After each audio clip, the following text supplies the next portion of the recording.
tax on that basis would be quite detrimental to a number of our members. So therefore, that's why we do strongly support the cash basis. Do you think most people would actually go for staying where they are, opting in? I would say that most of our landlords would look to opt to stay on the cash basis as opposed to an increase basis. Do you think it's wise to bring in the change to digital at the same time as hitting the residential landlord sector with a significant increase in taxation? And the way that is calculated is not exactly obvious, so I can sort of see property taxation getting into a muddle. It certainly is an increasingly complex area of taxation. It's no longer, we're being partially taxed in our turnover now as opposed to our profit. And it's on top of a number of other areas that are happening in terms of legislation for the private rented sector as well, and a continued divergence between the devolved governments. If you look at the direction that Wales is going in, the direction that England's going in, there's an awful lot of changes that small private landlords have to undertake at this point in time, and I don't think this is particularly helpful to add this on top at this time. So I'm sure there's questions about timescales later, but that would be something that we very much want to look to change going forwards and slow down the timescales, especially for the smaller ends, not just because they're smaller, but also because private landlords have so much other stuff to deal with at the moment.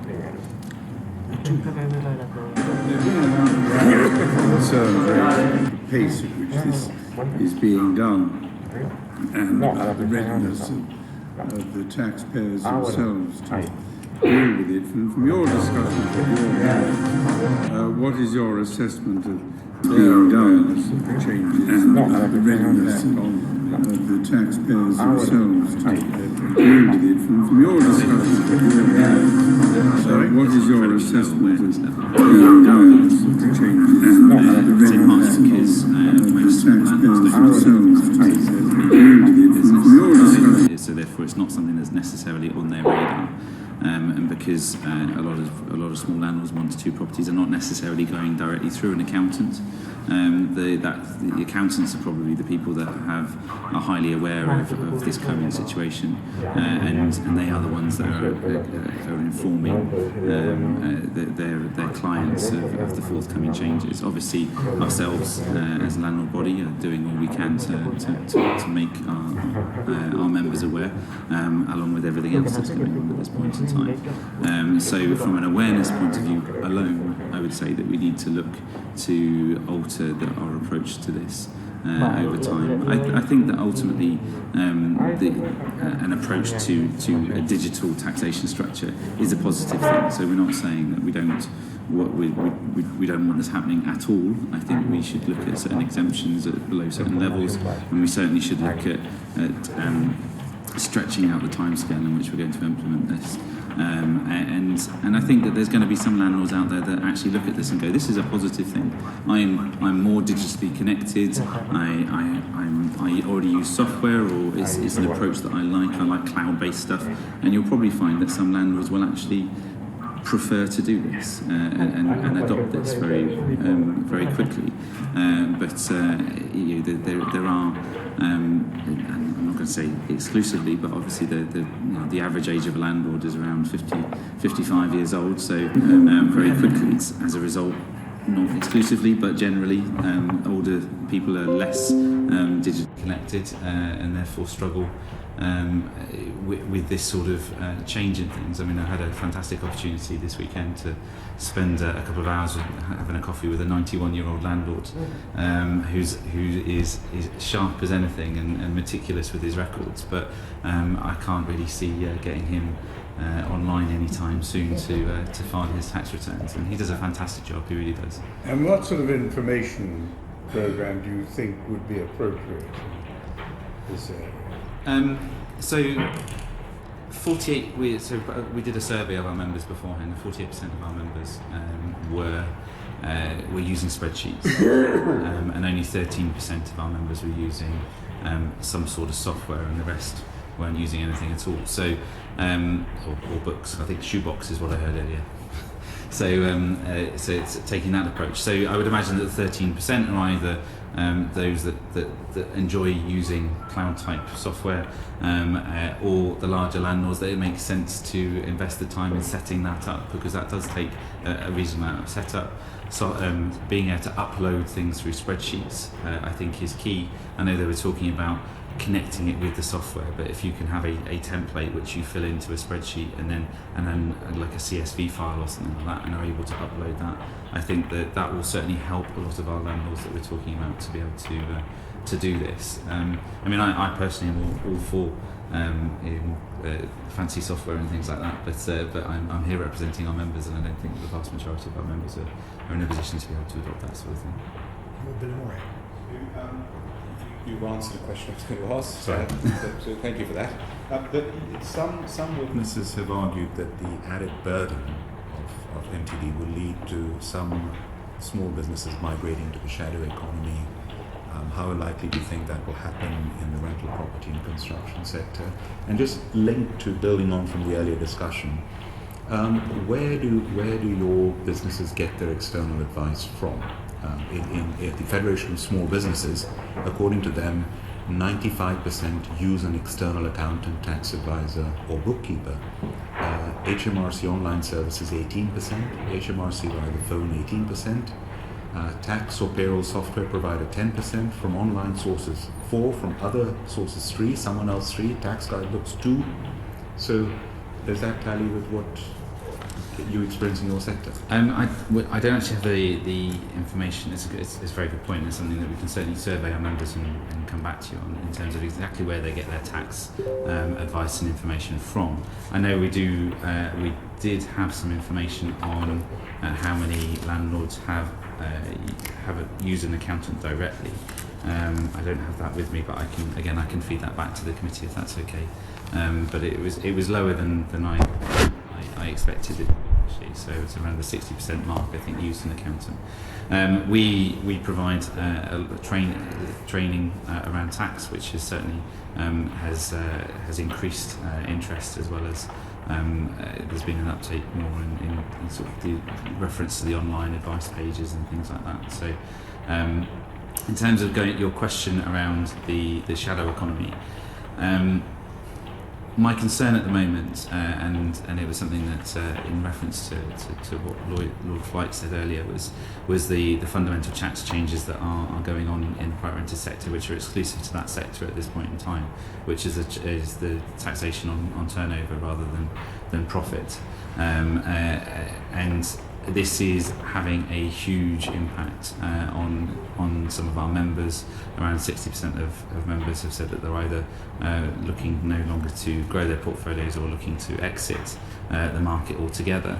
And I would say that when you include it on top of, as I've mentioned, not to labour the point, but all the other changes that are currently going on, it makes the cost of doing business a lot higher in our sector.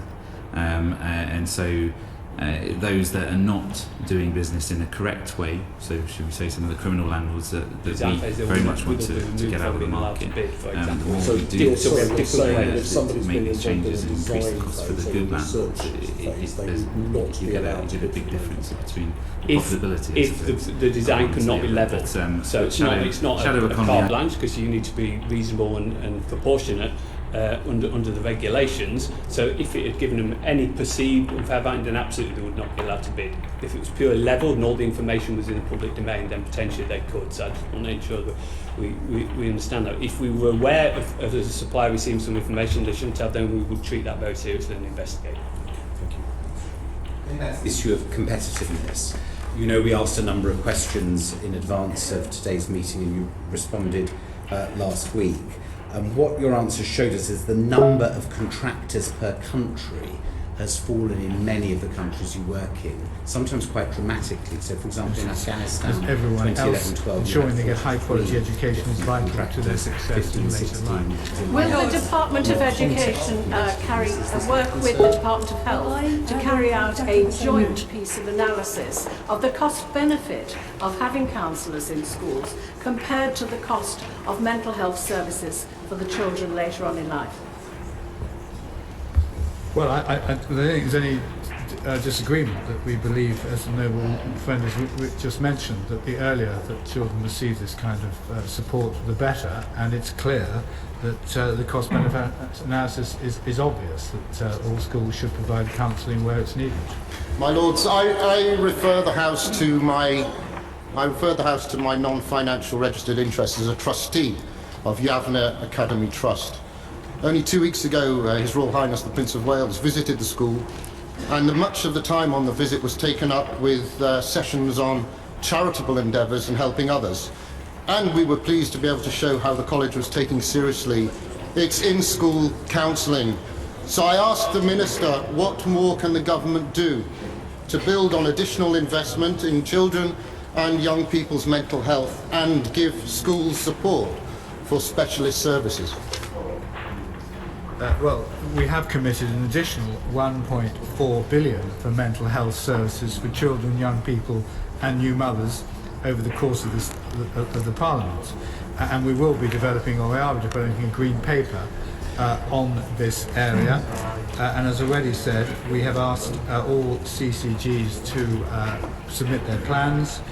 We've extended our joint training pilot and we have the Prime Minister's committed to strengthen the accountability of children and young people's mental health provision. My Lords, are there any plans for the... Provide counselling? Well, I can tell them it's not happening. And it's not happening for financial reasons. The Conservative 2015 election manifesto said that school funding would be protected. It is not. For the first time in 20 years, it's being protected only in cash terms and not in real terms, which is leading to teacher shortages and also the failure to provide support services. The Education Services Grant is supposed to provide those sort of services, and that's been the subject of savage cuts. Can the Noble Lord the Minister tell the House how he really expects schools to respond to the increasing demand from children with additional needs when the schools don't have the funds to provide it? Well, we have a number of support systems and toolkits available in the department, and any school that uses our toolkits, we believe, particularly following the new funding, more fairer funding formula that we're bringing in, should be able to manage on their budgets. My Lords, are there any plans for CQC and Ofsted to work together to inspect how well schools are looking after the mental health and well-being of their children? The Noble Lady makes a good point. We certainly would involve CQC in looking at the accountability of children and young people's mental health services, and we're considering whether we involve Ofsted. Baroness Bloomfield of Hinton Waldrist. I beg leave to ask the question standing in my name on the order paper. My Lords, whilst magistrates' recruitment is the responsibility of the Lord Chief Justice, the Department is supporting the judiciary in endeavouring to improve the application process to make it more accessible and suitable for a wide range of applicants. There is in fact generally no shortage of applicants for the vacancies that do arise. I thank my noble and learned friend, the Minister, for his reply. As you will be aware, the number of lay magistrates has plummeted in the past 10 years, from 30,000 to 17,000 today, and is predicted to fall to 11,000 in 2020. Can the Minister assure me that the drive for diversity, which I strongly support, is not compromising the principle of merit that should apply to all public appointments? And does he agree that the solution lies in more prominent and proactive recruitment drives? I'm obliged to the Noble Baroness. While the number of serving magistrates has reduced significantly in the last decade, it is important to make clear that this is not indicative of any difficulties with recruitment. The reduction in the number of magistrates is due primarily to changes in workload. With regard to recruitment, that is undertaken in each local justice area with 44 advisory committees responsible for recruiting and selecting magistrates. And of course, the aim is to recruit on the basis of talent, but to ensure that talented people represent all backgrounds and communities that they serve. My Lords, we've made no progress on diversity in the lay magistracy. At least gender diversity is not a problem with roughly equal numbers of men and women, though ethnic diversity is hardly moved. but younger people are woefully underrepresented, and increasingly so. In 2000, about a third of lay magistrates were over 60. Now that figure is 55%. How will the government address this? Currently, employers must allow staff time off to serve. Would the government consider offering employers modest incentives as well to encourage recruitment of working-age magistrates? I'm obliged to the noble lord. Magistrate remains a sought-after role, and competition for vacancies tends to be very strong. Advisory committees employ a range of techniques to reach out into their communities for applications to the bench, and this does include and can include advertising in public places such as libraries, community centres and local press. At present there are no plans to competition for vacancies tends to be very strong. Advisory committees employ a range age of magistrates. Will the Minister look again at the unreasonably low retirement age of 70 for magistrates? I'm obliged to the noble lord and would remind him that the unreasonably low retirement age of 70 also applies to justices of the Supreme Court. My lords, statistics from the Ministry of Justice state that actually 10% of magistrates are from a black and minority ethnic background. But could my noble friend the Minister please outline whether there is a specific recruitment drive which also includes the needs for young people from those communities? As it's very important that when black and minority ethnic young people come before the Youth Justice Panel, that it is indeed representative of their communities, as unfortunately the police force that arrested them might not have been. It is, of course, important that the magistrates' bench should be representative of the communities they serve, but it is equally important that we have regard to the skills, experience and talent required of those who sit on the magistrates' bench, and it is the case that that tends to come with age and experience. My lords, there are 7,000 magistrates who will reach retirement age in the next 5 years. That's something like 8 times the membership of your lordship's house. My lords, 15% of cases are heard by benches of 2 magistrates, yet district judges are still being recruited at salaries of around 100,000 a year. Isn't the increasing reliance on district judges, alongside the failure to extend the recruitment of lay justices beyond the middle and upper classes, and the impact of court closures, eroding the concept of local justice rooted in the sense of local community? The noble lord draws attention to a number of issues concerning the disposal of cases between the district court and the magistrates' court, and that is something that will be further addressed in detail as we proceed with the Prison and Courts Reform Bill, which is under consideration at the present time. But I would seek to reassure the noble lord that there is no attempt to direct recruitment in the direction of particular social classes or backgrounds. The 44 advisory committees responsible for recruiting magistrates in England and Wales are concerned to ensure that they recruit talented people from all backgrounds and all communities. Noticed, as I have, that in response to powerful pleas from peers on all sides, he and his noble friend Lord Nash have merely read out extracts from the brief provided by the civil servants. Are ministers in the House of Lords no longer allowed to say, "I'll take that back and discuss it with my colleagues"? I wasn't aware that the noble lord had read my brief before I arrived in the chamber. I rather think that if he did it in a cursory manner, because I can assure him that the answers I've given have not simply been a recitation of that within the written brief. My lords, my noble and learned friend referred to the reduction of workload in the magistrates. Can he confirm that that is at least in part due to the reduction in the rate of crime that is in the UK at the moment? And can he also register his approval and the government's approval of the contribution that magistrates make to the criminal justice system? I think they decide something like 90% of all cases. The noble lord is absolutely right. More than 90% of all criminal cases are disposed of by the magistrates' bench. And if I can read a little further.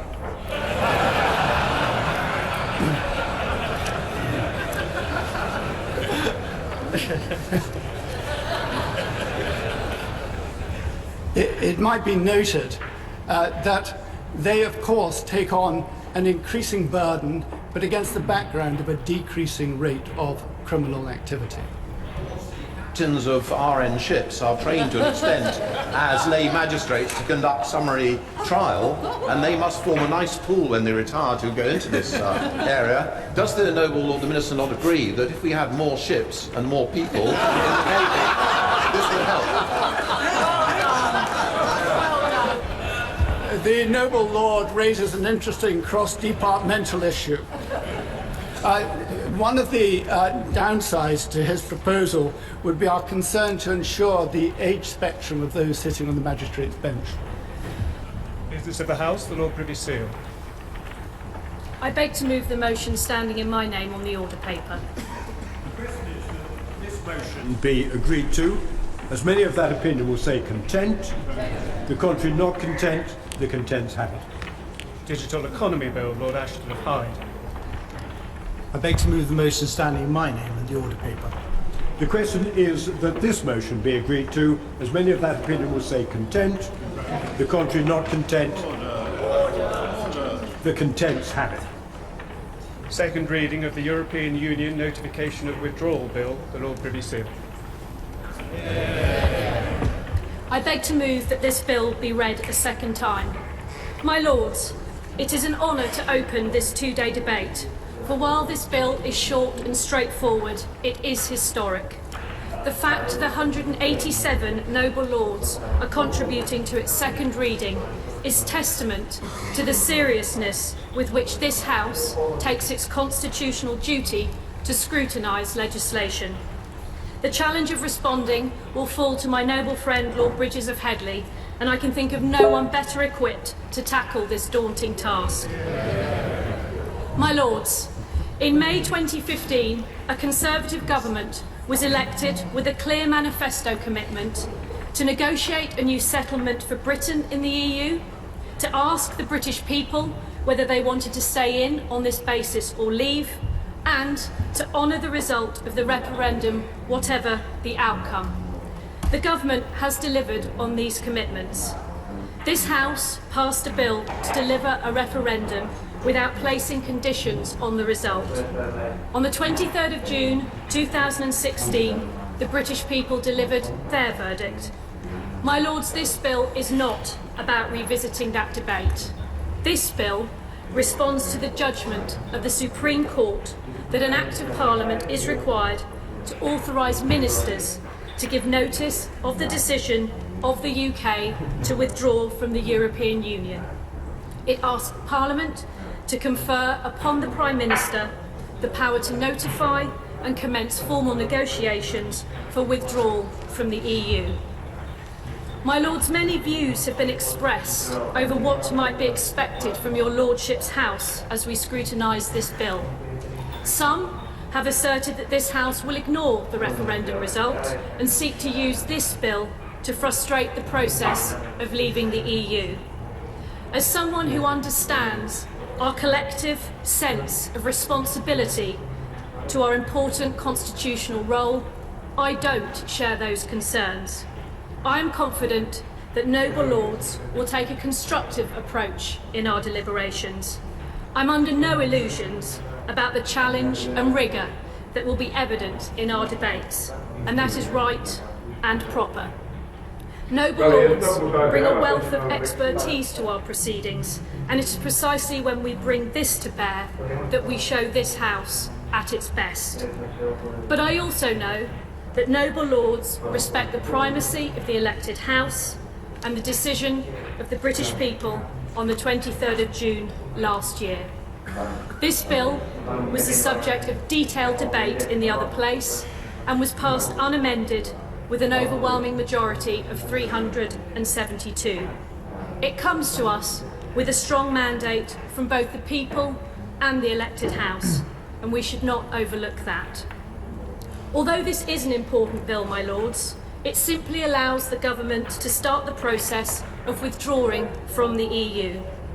Subsection 1 of Clause 1 confers on the Prime Minister the power to notify under Article 50 of the Treaty on European Union the UK's intention to withdraw from the EU, a decision taken by the people of the United Kingdom. Subsection 1 also gives the Prime Minister the power to start the process to leave Euratom, because although Euratom is constituted under a separate treaty, the 2008 EU Amendment Act made clear that the term EU, as used in legislation, includes Euratom. Euratom is a separate treaty-based organisation, but uses the same institutions as the EU. So as a matter of EU law, as well as UK law, the treaties are uniquely joined. Triggering Article 50 also entails giving notice to leave Euratom. While our future relationship with Euratom will be a matter for the negotiations, the Prime Minister has been clear this is a priority area. Our nuclear industry remains of strategic importance, and leaving Euratom does not affect our aim of seeking to maintain effective arrangements for civil nuclear cooperation, safeguards, safety and trade with Europe and our international partners. Subsection 2 of Clause 1 makes clear that the power to trigger Article 50 may be conferred on the Prime Minister regardless of any restrictions in other legislation, including the European Communities Act of 1972. So this bill is the legal means by which to give the Prime Minister power to commence withdrawal negotiations and nothing more. My Lords, this bill is not the place to try and shape the terms of our exit, restrict the government's hand before it enters into complex negotiations, or attempt to rerun the referendum. This bill is the beginning of a process and a discussion we will be having in this House and the other place for years to come. The legislative programme that follows this bill will be a huge task, but one on which I am sure all sides of the House will work together constructively. And the Chief Whip and I will work through the usual channels to ensure that we continue to be able to do our valuable work effectively. Looking ahead, the Prime Minister has set out a global vision for the UK outside the European Union. We want a comprehensive new partnership with the EU, and we want the right deal for the whole of the United Kingdom. The government has ensured since the referendum that the devolved administrations are fully engaged in our preparations to leave the EU, because a good deal will be one that works for all parts of the UK. The government's white paper sets out in detail our 12 objectives for the negotiations. As noble lords will know, they are to provide certainty and clarity wherever we can, to take control of our own laws, to strengthen the precious union of the United Kingdom, to maintain the common travel area with the Republic of Ireland, to control immigration to the UK from Europe, to secure the rights of EU nationals in the UK and UK nationals in the European Union, to protect and enhance workers' rights, to pursue a bold and ambitious free trade agreement with the EU, to secure new trade agreements with other countries, to ensure that the UK remains the best place for science and innovation, to continue to cooperate with our European partners in important areas such as crime, terrorism and foreign affairs, and to deliver a smooth and orderly exit from the EU. In negotiating our new partnership, we want to be good neighbours and strong partners. We are leaving the EU, but we are not leaving Europe. My Lords, as we shape a new future for the United Kingdom, it is right that Parliament plays a full role. We will ensure that Parliament sees as much of our strategy as possible, as long as it does not damage our negotiating position or our national interest. And the Government will bring forward a motion on the final agreement to be approved by both Houses of Parliament before it is concluded. We expect and intend that this will happen before the European Parliament debates and votes on the final agreement. Noble Lords have already demonstrated the value of the work of this House as we prepare to leave the EU. 11 reports relating to Brexit have been published by our select committees, with at least 8 more to come in the next few weeks. The first tranche of reports covered issues including the impact on financial services, trade, fisheries, policing and security, and the acquired rights of EU nationals. The government responses will be published over the next few weeks, and the committees are well underway on their next inquiries. The EU Committee has produced useful reports on parliamentary scrutiny of the process and UK-Irish relations, and have travelled to Brussels, Strasbourg, Cardiff and Edinburgh as part of this work. I hope somewhere Lord Boswell is seated. I hope he found a place. But I pay tribute to him, members of the EU Committee, the subcommittees and the expert staff who have supported them. My Lord's valuable inquiries on Brexit have also been carried out by the Constitution Committee, the Science and Technology Committee and the Joint Committee on Human Rights. The Economic Affairs Committee has announced its own Brexit-related inquiry, and I'm grateful to the noble Lord McFall in his work in bringing together the Brexit Liaison Group to facilitate coordination of activity in your Lordship's House.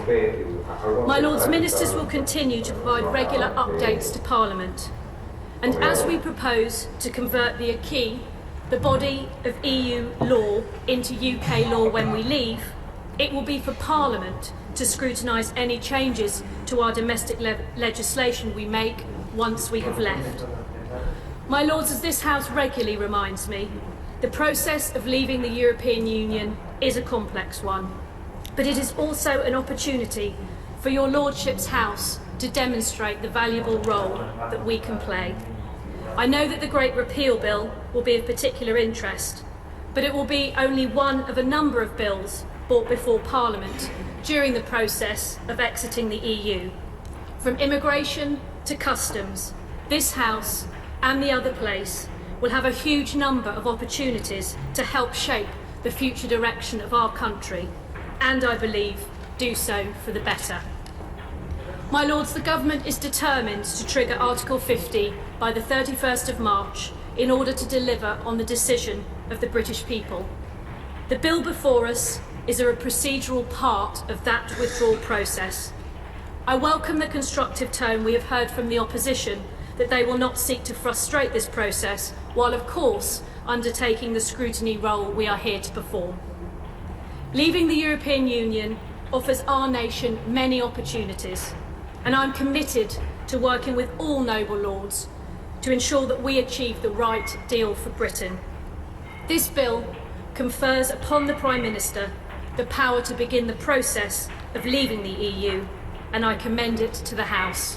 My Lords, I beg to move. The question is that this bill be now read a second time.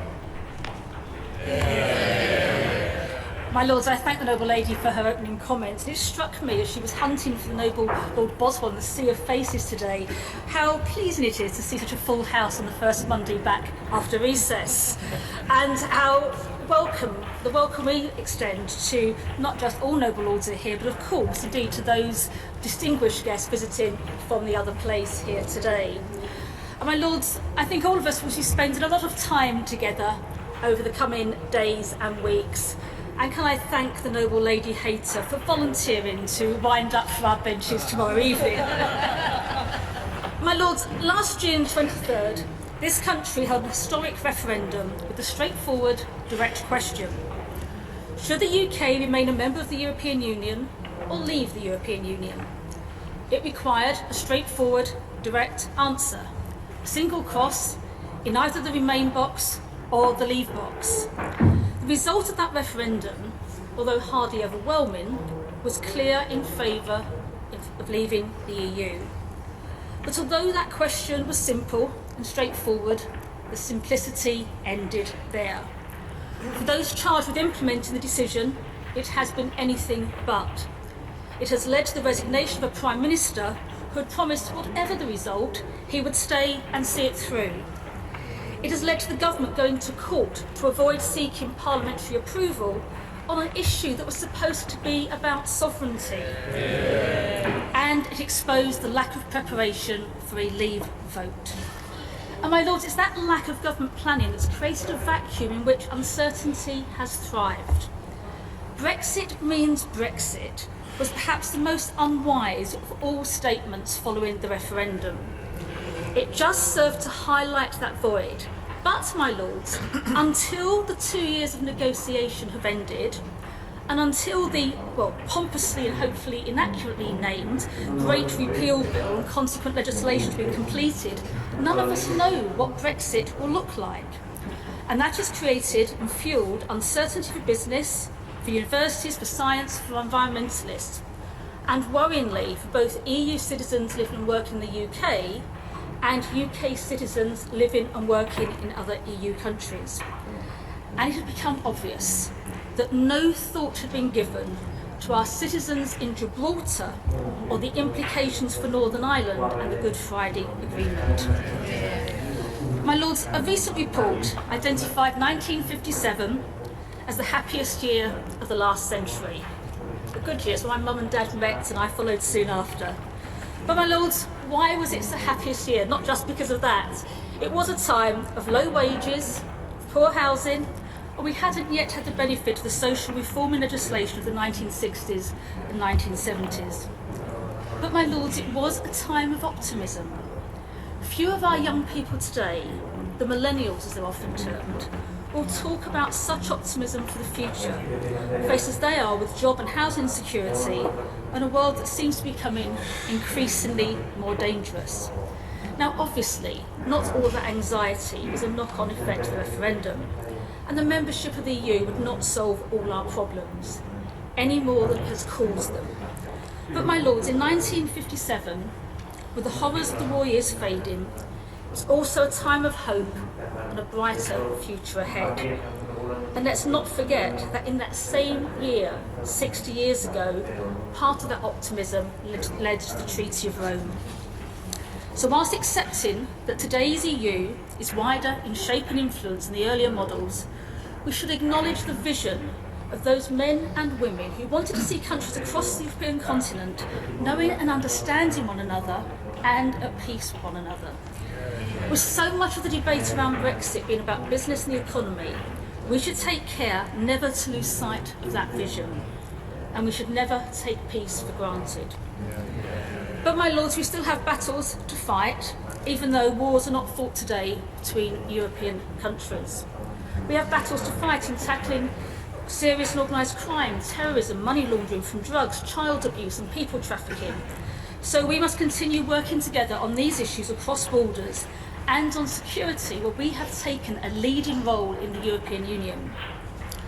My lords, with I think something like 190 speakers signed up to speak today and tomorrow in your lordship's house, it shows not just the depth of feeling on this issue, but the expertise that is available here in your lordship's house that I hope the government will welcome and make use of. And I welcome the noble lady's comments on that in her speech. My lords, many on both sides of this issue are angry and they're worried. Like many other noble lords, I have received numerous emails.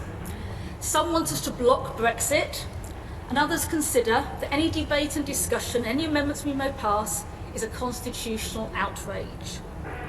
Much of the work of this House is undertaken away from the public gaze, and even those with an interest in Parliament are more familiar with the work of the elected chamber.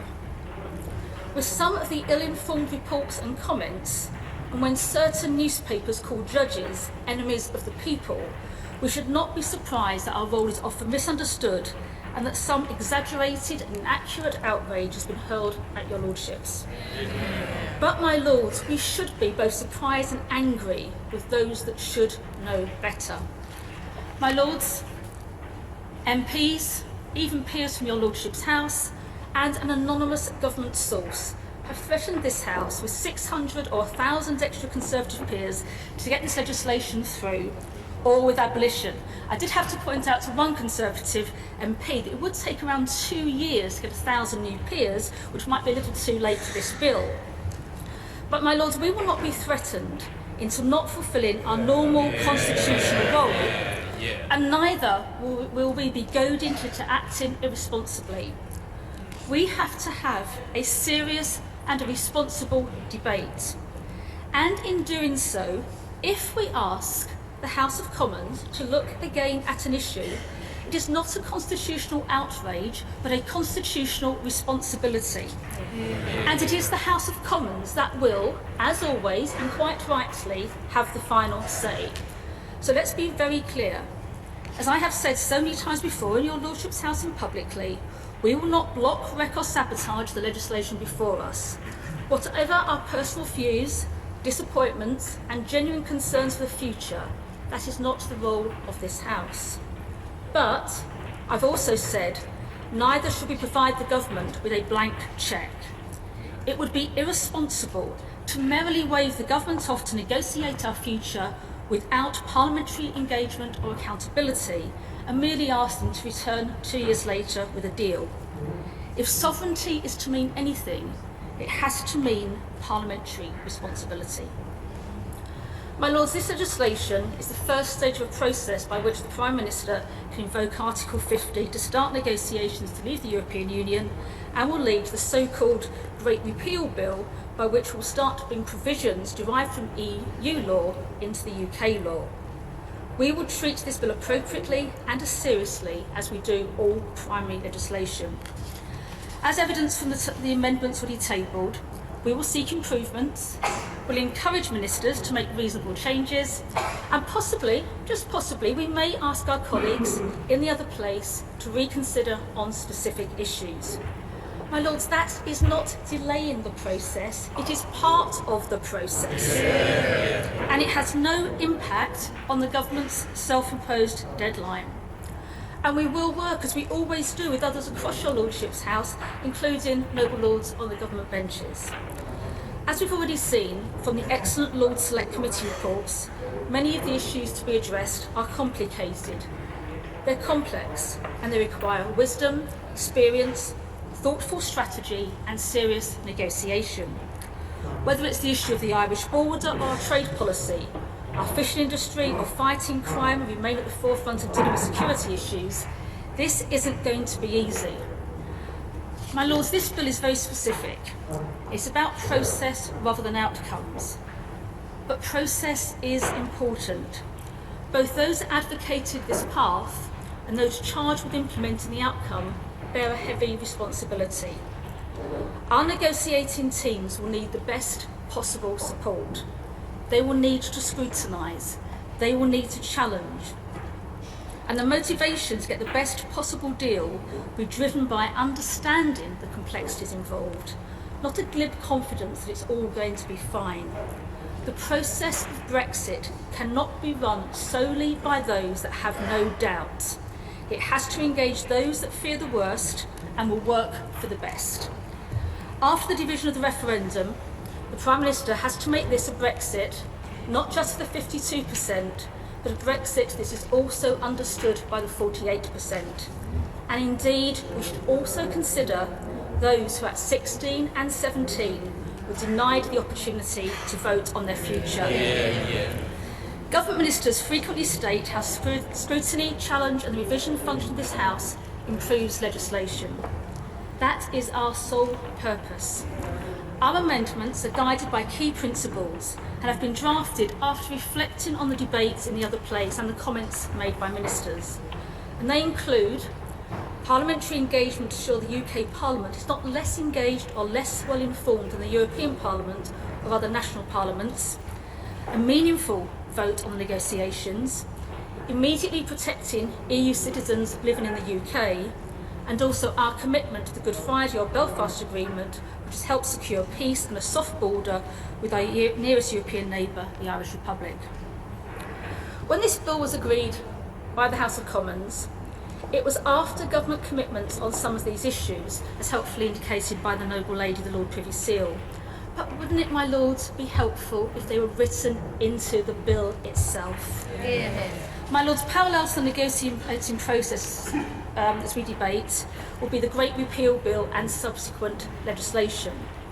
We'll do our utmost to ensure ministerial promises not to dilute employment and social rights, environment and consumer protections are kept, and that bringing these issues into UK legislation is about sovereignty, not weakening legislation.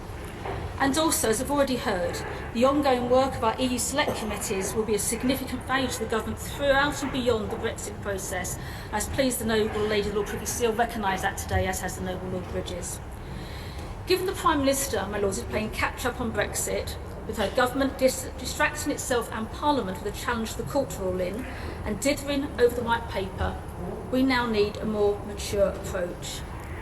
My Lords, this is a defining moment for our country.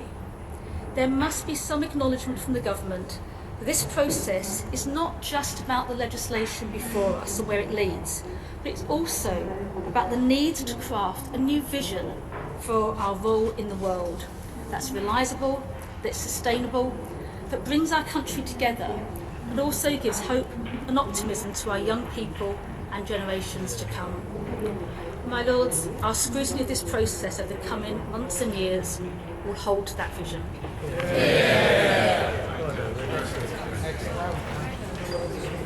Well, my Lords, finally we have the Article 50 bill. If the government had brought forward this bill last July, 6 months of delay could have been avoided. Since then, 3 things in particular have happened which require us to take stock and to fashion a response. First, the deliberate decision of the Prime Minister to prioritise control of EU migration and the severing of links with the European Court of Justice over the membership of the single market and the customs union. As George Osborne put it, they've chosen not to make the economy the priority in this negotiation. And though some seek to portray this as an inevitable consequence of the 23rd of June vote, it was not. Many prominent Brexit supporters, including Nigel Farage, Dan Hannan and the Brexit Secretary himself, suggested that we might remain in the single market, for example, by adopting the Norwegian precedent. So the decision to rip us out of the single market was a deliberate choice by the Prime Minister, and one which deserves to be challenged. Secondly, as a consequence of the form of hard Brexit chosen by the government, it's been forced to pivot our trade and indeed our political priorities towards the US. And it's done so with unalloyed enthusiasm. In any era, this would be a risky strategy. But the election of Donald Trump makes an America First policy by this country not only risky, but demeaning. The bold assertion by the Foreign Secretary that the US shares our values is unsustainable under a Trump presidency. On a wide variety of fronts, not just his ban on asylum seekers, but on free trade, climate change, relations with Russia and Iran, Trump's policies are opposed to British values and interests. I'm sure the Prime Minister is acutely aware of this, yet her headlong rush to the US, offering the trinket of a state visit, only serves to underline her weakness and the weakening position of the UK. Thirdly, no, my lords, there are 190 other speakers. The noble lord will have his chance. Thirdly, we've now had the white paper setting out the government's negotiating stance. With the stark exception of its rejection of the single market and the European Court, the white paper is a rather horrifying mixture of pious aspiration and complacent delusion. The Prime Minister's preface sets the tone. British exceptionalism abounds. We have the finest intelligence services, the bravest armed forces, the most effective hard and soft power. And what's more, according to the white paper, the country's coming together with 65 million people willing to make it happen. The whole tone portrays the UK as a sort of fettered giant, a national equivalent of Clark Kent, which, having entered the Brexit telephone booth, can emerge as a Superman, ready to take on the world and win. My lords, either the Prime Minister believes this, which is deeply worrying. Or she hopes that by whistling a happy tune, all will work out well, which is scarcely more reassuring. In view of these developments, how then should this House approach the bill before us? Can we and should we seek to simply send it on its way, or can we and should we seek to amend it? On the first question, the answer is crystal clear. We do have the power to ask the Commons to think again on any piece of legislation, large or small, and I hope the government will accept this. When we had the statement in response to the Supreme Court ruling on the 24th of January, the Minister, the Noble Lord Bridges, said, "We in this House, as a non-elected chamber, need to tread with considerable care on this issue as we proceed." The clear implication, my Lord, was that we should not be pressing amendments. In response, the Noble Lord Rooker, however, replied, "It would be very useful if when we debate this bill, we do not have ministers or anybody else talking about constitutional crises. This place cannot have the last word. A government defeat in your Lordship House is simply a request to the Commons to look at the issue again. That is all it is." My Lords, that sums up the position perfectly. I therefore hope that ministers in this House will not mimic the attitude of some of their colleagues in another place by dismissing any concerns or queries raised by members of your Lordship's House as merely opposing the will of the people, or that we're trying to obstruct the process. There is no significant body of opinion in this House which is seeking to prevent the passage of this bill. But there's a world of difference between blocking the bill and seeking to amend it. So, my Lords, if we clearly have the power to amend the bill, should we positively seek to do so? My Lords, I believe that we should. Brexit is the most important single issue which has faced the country for decades. For many of us, the approach being adopted by the government is little short of disastrous. For those of us, and there are very many in your Lordship's House, for whom Europe has been a central theme of our entire political lives, to sit on our hands in these circumstances is both unthinkable and unconscionable. Very many of us across the House have always been proud internationalists. We have a profound and deep-rooted commitment to partnership with our European neighbours, a partnership which has resulted in a peaceful Europe, where we work in cooperation with one another to overcome common adversaries. Climate change, disease, organised crime, terrorism, and to share in the benefits of close relations with our neighbours. How could we possibly justify supine acceptance of what the government is proposing to ourselves, let alone to others who are watching? How then should we seek to amend the bill? There are several sorts of amendment which were debated in the Commons. These were amendments relating to parliamentary scrutiny, to the role of the devolved administrations, to impact assessments, and to negotiating priorities, from the relationship to the single market to the rights of EU citizens in the UK. All of these are extremely important areas, and we on these benches will want to work across the House with others who seek to pursue it. But for us, the key question as we begin the negotiations is what happens at the end of the process. The government was not given a blank cheque by the electorate. But voting for departure is not the same as voting for a destination. So, if and when the Prime Minister reaches a Brexit deal, who is going to ratify it on behalf of the nation?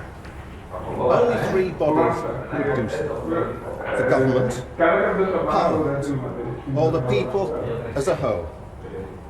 The government's already said that it will give Parliament a vote on the deal, although at present it only seems to be willing to offer a vote on one option: to accept the deal or crash out of the EU.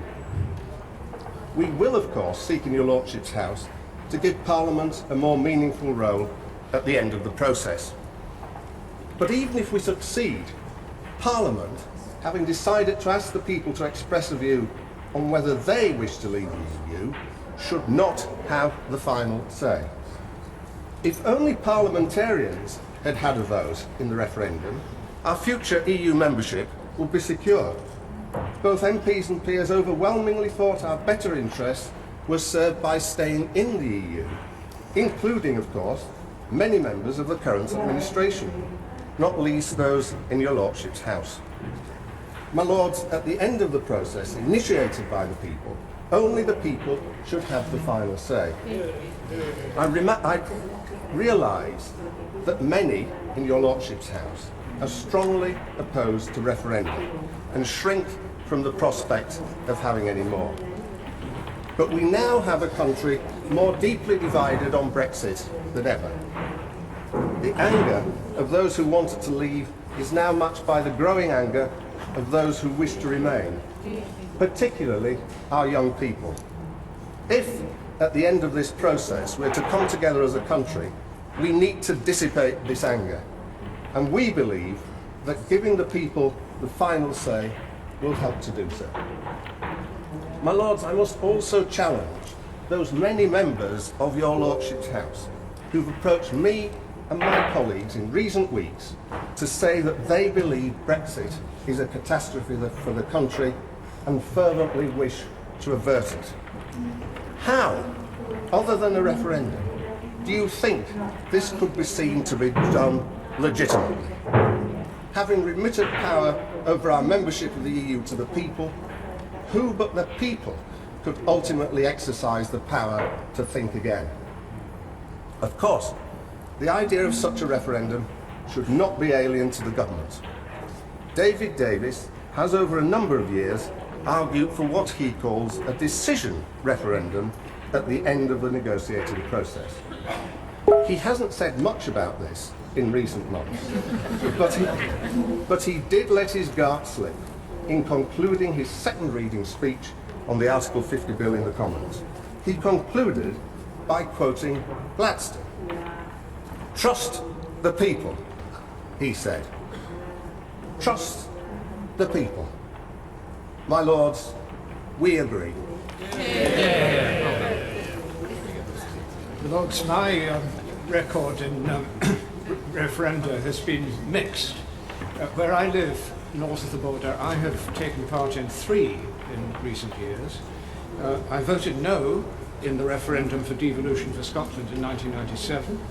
The result went the other way. I voted no in the independence referendum in 2015. The result, fortunately, went with the way that I voted. And I voted Remain in the referendum last July, and as we all know, the result went the other way again. 1 out of 3 is my score so far, but my response to the results of all 3 is the same.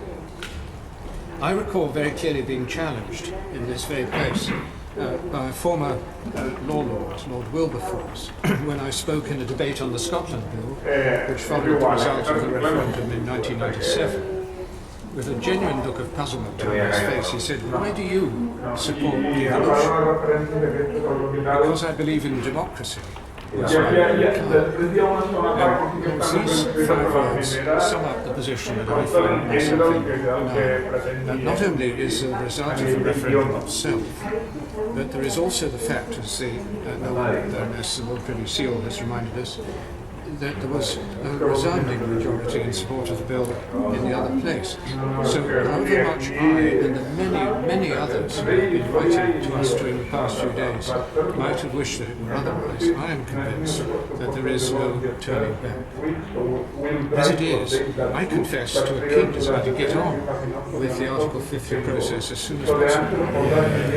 I want to know where we are going.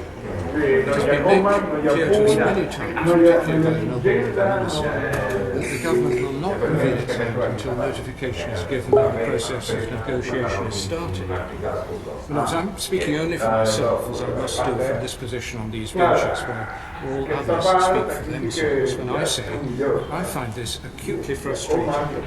I want the process to happen without delay so that we can start focusing on the detail of the many issues that are concerned to us, both of substance and procedure. As for the wording of the bill, well, its brevity calls to mind remarks that were made about legislation in a debate initiated by the noble Lord Butler of Brockwell a few weeks ago. How good it is to find a bill which says that what it wants to say in as few words as possible. How good it is to have a bill which does not have a Henry VIII clause. And as the explanatory memorandum points out, there is no sunset clause either. After all, the sun will scarcely have risen by the time the bill's purpose will have been spent. Is it too much to hope for that the so-called Great Repeal Bill will measure up to those standards? Of course, this bill leaves many questions unanswered on which we will wish to hold the government to account. But I, speaking for myself, do not see it as the function of this bill to tie the government's hands before it proceeds to invoke the article. So let the government have its bill, I say. But, my lords, I would caution the government against thinking that by introducing this legislation, it has done all that the Supreme Court's decision in Miller requires. Brevity is all very well, but there is much more that lies ahead. If passed, the Act will give the government all the authority it needs to notify the UK's intention to withdraw from the EU under Article 50. That is what the bill says. But the notification does no more than start the Article 50 process. The article makes it clear that the process involves two more stages, both mentioned in the article: negotiation and the concluding of an agreement between the Union and the state in question. The bill says nothing about these two further stages. I do not think it needed to give the government authority to negotiate, as none of the rights of the people who have written to us will be affected or lost at that stage. But the concluding of an agreement is another matter entirely. The bill does not say anything about that stage in the process at all. The white paper, written of course after the bill was published, now tells us that the government will put the final deal that is agreed between the UK and the EU to a vote in both Houses of Parliament. That was confirmed by the Secretary of State in the other place on the 7th of February, when he said that it is intended that the final agreement will be approved by both houses and that this will happen before the European Parliament debates and votes on the final agreement. The timing is right, but obtaining approval by resolution in Parliament is not the same thing as being given statutory authority to enter into that agreement, or indeed to withdraw from the EU if there is no agreement. There is a respectable argument, which other noble and noble of learned lords may say something about later in this debate, that only Parliament, by legislation, has the constitutional authority to authorise the concluding of an agreement with the EU or the act of withdrawal, if that is what the government decides it has to do. As the Supreme Court said in Miller at paragraph 123, a resolution of Parliament is an important political act, but it is not legislation, and only legislation which is embodied in a statute will do. That is why the Court held that the change in the law that would result from commencing the Article 50 process must be made in the only way that our constitutional law permits, namely through parliamentary legislation, which is where we are today. The argument that the government may face is that the same reasoning must be applied to the final stage in the process too. And Lords, even if there is some doubt about this, legislation would provide legal certainty. It would minimise the risk of further legal challenges. All I am seeking to do is to caution the government against thinking that this bill on its own will give it all the authority it needs, or that obtaining approval of an agreement by resolution is the same thing as being given the statutory authority to conclude that agreement. It could have provided for that in this bill, using the same formula perhaps as in Clause 1 by saying that the Prime Minister may conclude an agreement with the EU if the agreement has been approved by both houses, but it has not done so. I must make it clear that I will not be asking for the bill to be amended. Others may do so, but so far as I'm concerned, it really is up to the government. My point is that it cannot escape from the effect of the Miller decision when we reach the end of the negotiation. This is all about respecting the sovereignty of Parliament. The law will see to that, whatever the government thinks, as it always does. I do hope that the government will be sensible about this and that further recourse to the courts will not be necessary. As many in your Lordship's House are aware, my diocese covers most of South London and East Surrey. The voters there opted to remain in the European Union on the 23rd of June 2016 by some margin. In the borough of Lambeth, where I live, nearly 80% of those voting opted to remain. Only in Sutton and Surrey did votes tip the other way. What I have occasionally heard articulated, but have yet to see in action, is how are the aspirations of those people, and indeed if one thinks more widely, Londoners in general, or Scots, or the people of Northern Ireland, or simply people under the age of 45, to be taken into account. The majority of all these voted to remain. If we adopt a model for leaving the EU, my lords, which ignores them, then we risk a regional divide, generational resentment, and a threat to the Union. The campaign, my lords, like that of 1975, was passionate and defining. Unlike 1975, it rode on divisions which have yet to pass away. Unlike 1975, there was little sophistication of argument in terms of what it is to be European, or detail as to what the alternative narrative for our place in the world might be. We should, my lords, seek to mitigate the centrifugal forces unleashed.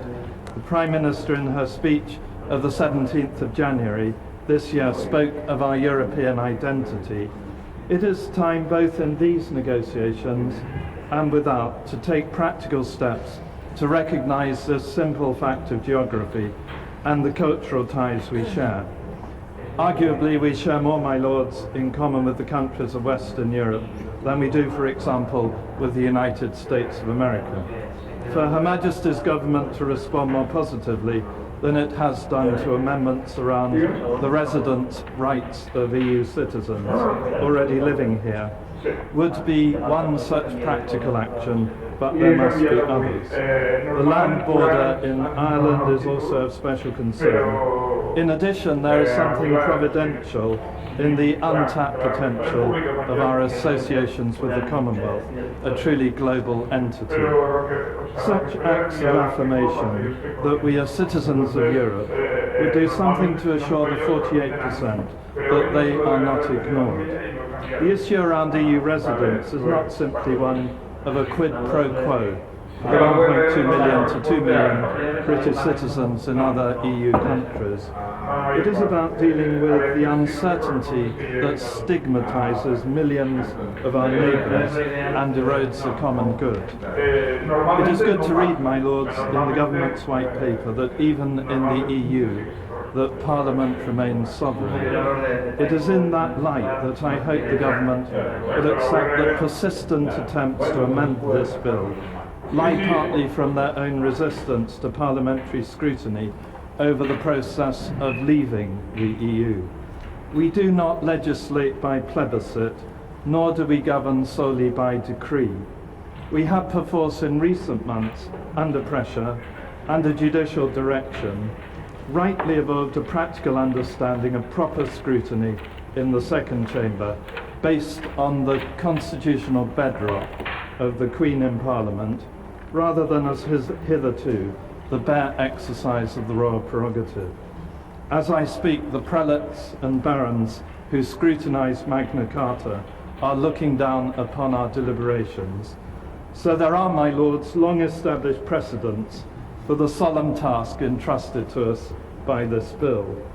Our writ of summons, my lords, commands us to attend to assemble for arduous and urgent affair and to give counsel.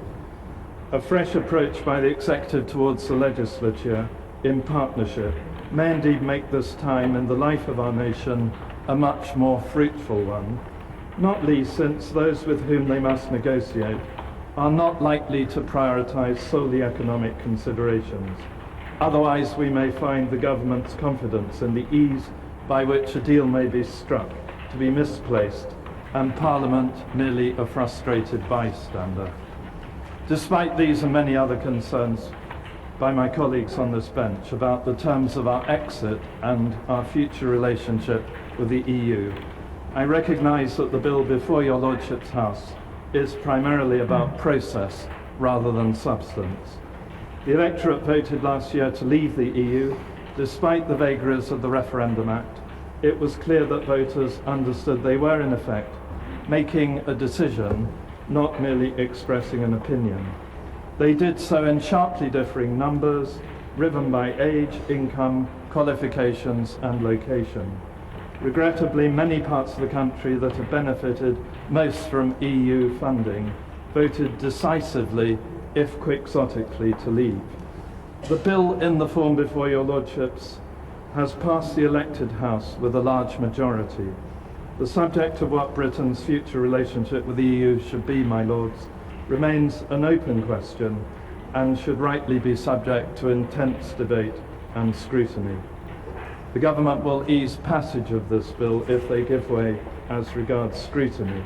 It is the view of a number on these benches, including my noble friend, the Most Reverend Primate, the Archbishop of Canterbury, who regrets he is unable to be here today, that it would be preferable not to weigh down the bill with additional provisions. It is for these reasons I take the view that where there is a choice on offer between government assurances and the passing of amendments to this bill, the more sensible course will be to bank the former and avoid the latter. My Lords, at the last count, there were 179 backbenchers signed up to speak in this debate, and I have no wish to add to that number, but noble Lords will know that we've adjusted the sitting time tomorrow to take account of the unusually high demand from members to speak across the 2 days. It may also be for the convenience of the House if I were to note that if backbench speeches average 6 minutes each, as recommended, we would expect the House to arise around midnight tonight, both today and tomorrow. So I hope noble Lords will take note of that. My Lords, it's an honour to be asked to set the first example of sticking to 6 minutes before the 178 speeches that follow, and in beginning I declare my interest, non-financial and financial, in many organisations with an interest in EU membership, as chair of the Royal United Services Institute and a director of Intercontinental Exchange and an advisor to Citigroup, Linklaters and Teneo, and a speaker for many organisations for a lot more than 6 minutes. I voted to remain in the European Union, but I support this bill because I believe the referendum was decisive. It was decisive because there was such a high participation. More people voted to leave the European Union than have ever voted for any British government in history. It was decisive because so many parts of the UK, although not all of them, voted that way. It was decisive because people were promised a referendum in the manifesto of the governing party of the country, and that it would be decisive. And I believe, my Lords, that attempts to refight that referendum, which have begun a little in the last few days, are a great error. Asking people to rise up to fight Brexit, which was the words a few days ago of the former Prime Minister Tony Blair, are a great mistake. Now, I have enormous respect for him, more than many in his own party have. Particularly as he roundly defeated me in the 2001 general election. But if 9 months after that I had asked people to rise up against the result, Mr. Blair would not have been very amused that I was doing so. He would have told me to listen to the voters and to abide by the result.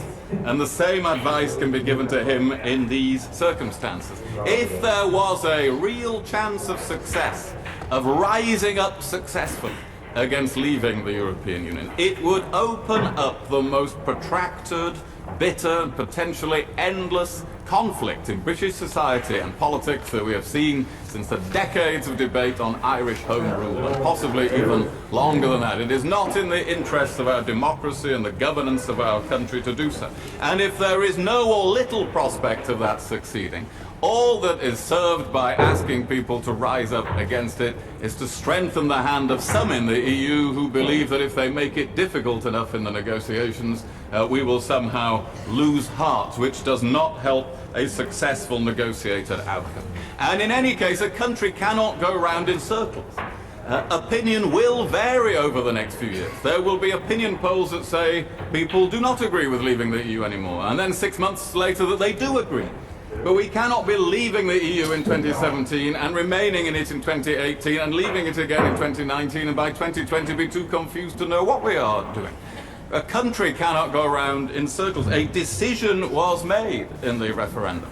And I take issue with the noble Lord Newby when he says people expressed a view in the referendum, which has a casual connotation to it, that they sauntered by the ballot box on 23rd of June and expressed a view about whether we should be in the EU. They made a decision in a process that was intended to be decisive and agreed at the time to be decisive.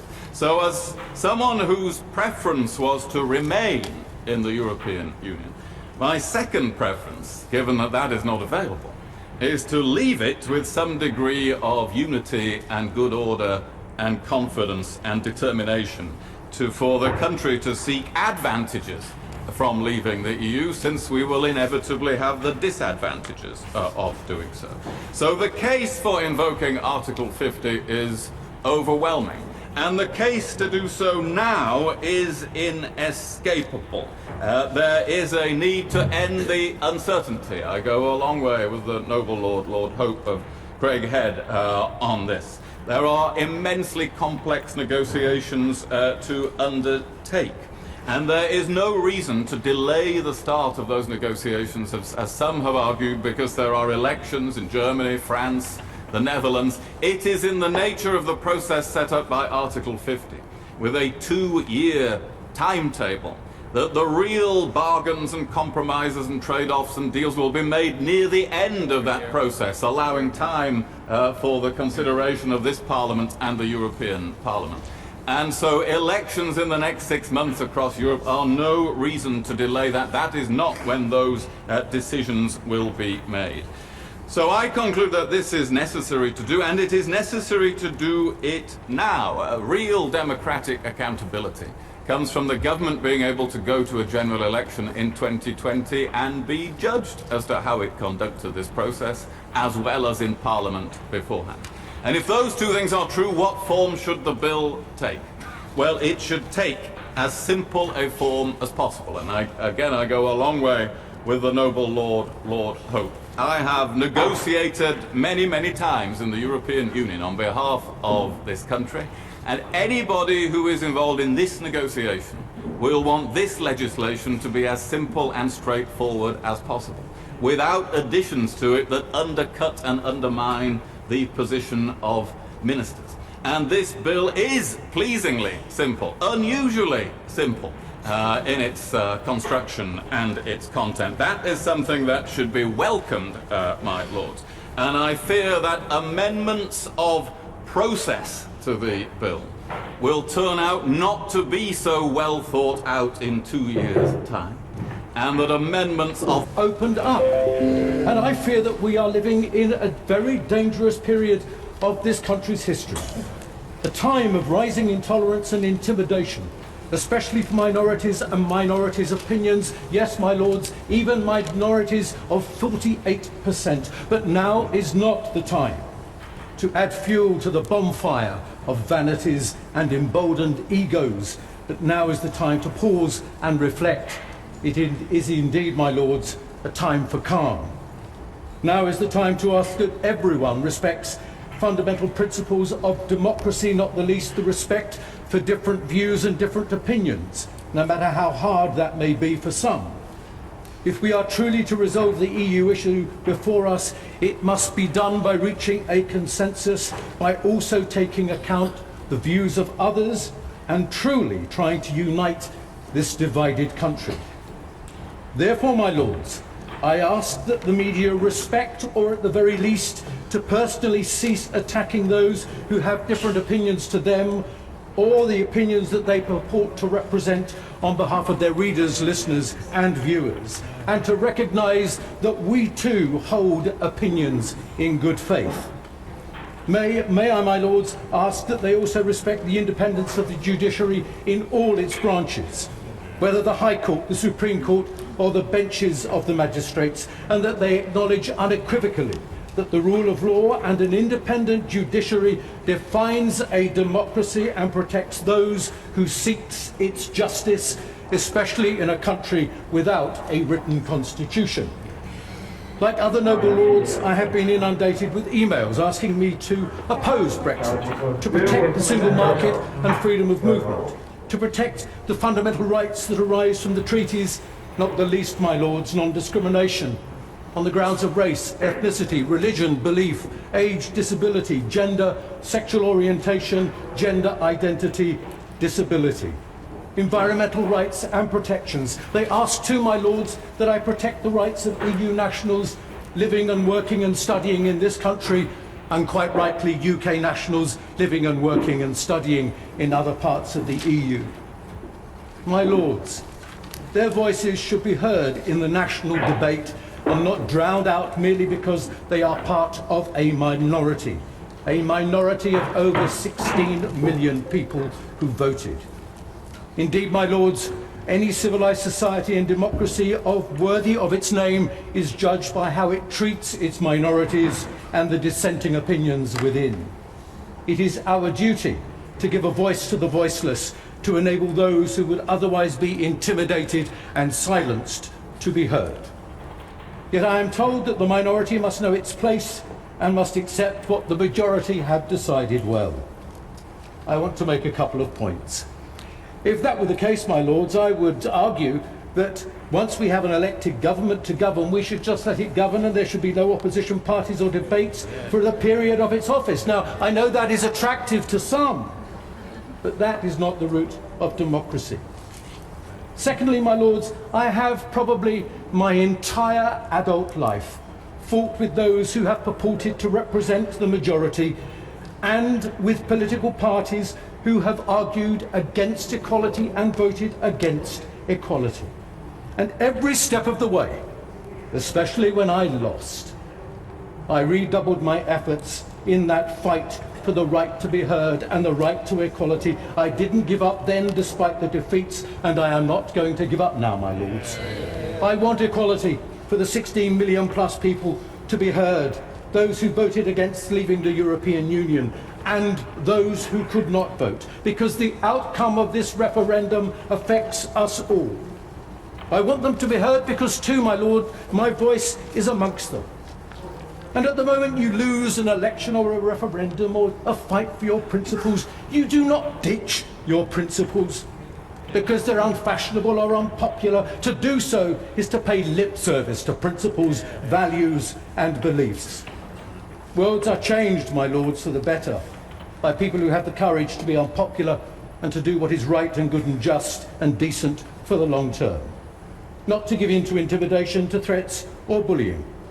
To fight and fight again, quietly and with dignity, and to pursue the same reasoned and argued principles. My lords, that is exactly what the anti-Europeans have been doing for decades, and if it was right for them, it should be right for other opinions now. So I will support amendments to protect the single market or the customs union, the principle of freedom of movement, and it is time the UK enforced the conditionality of the principle of freedom of movement, even if that means introducing national ID cards.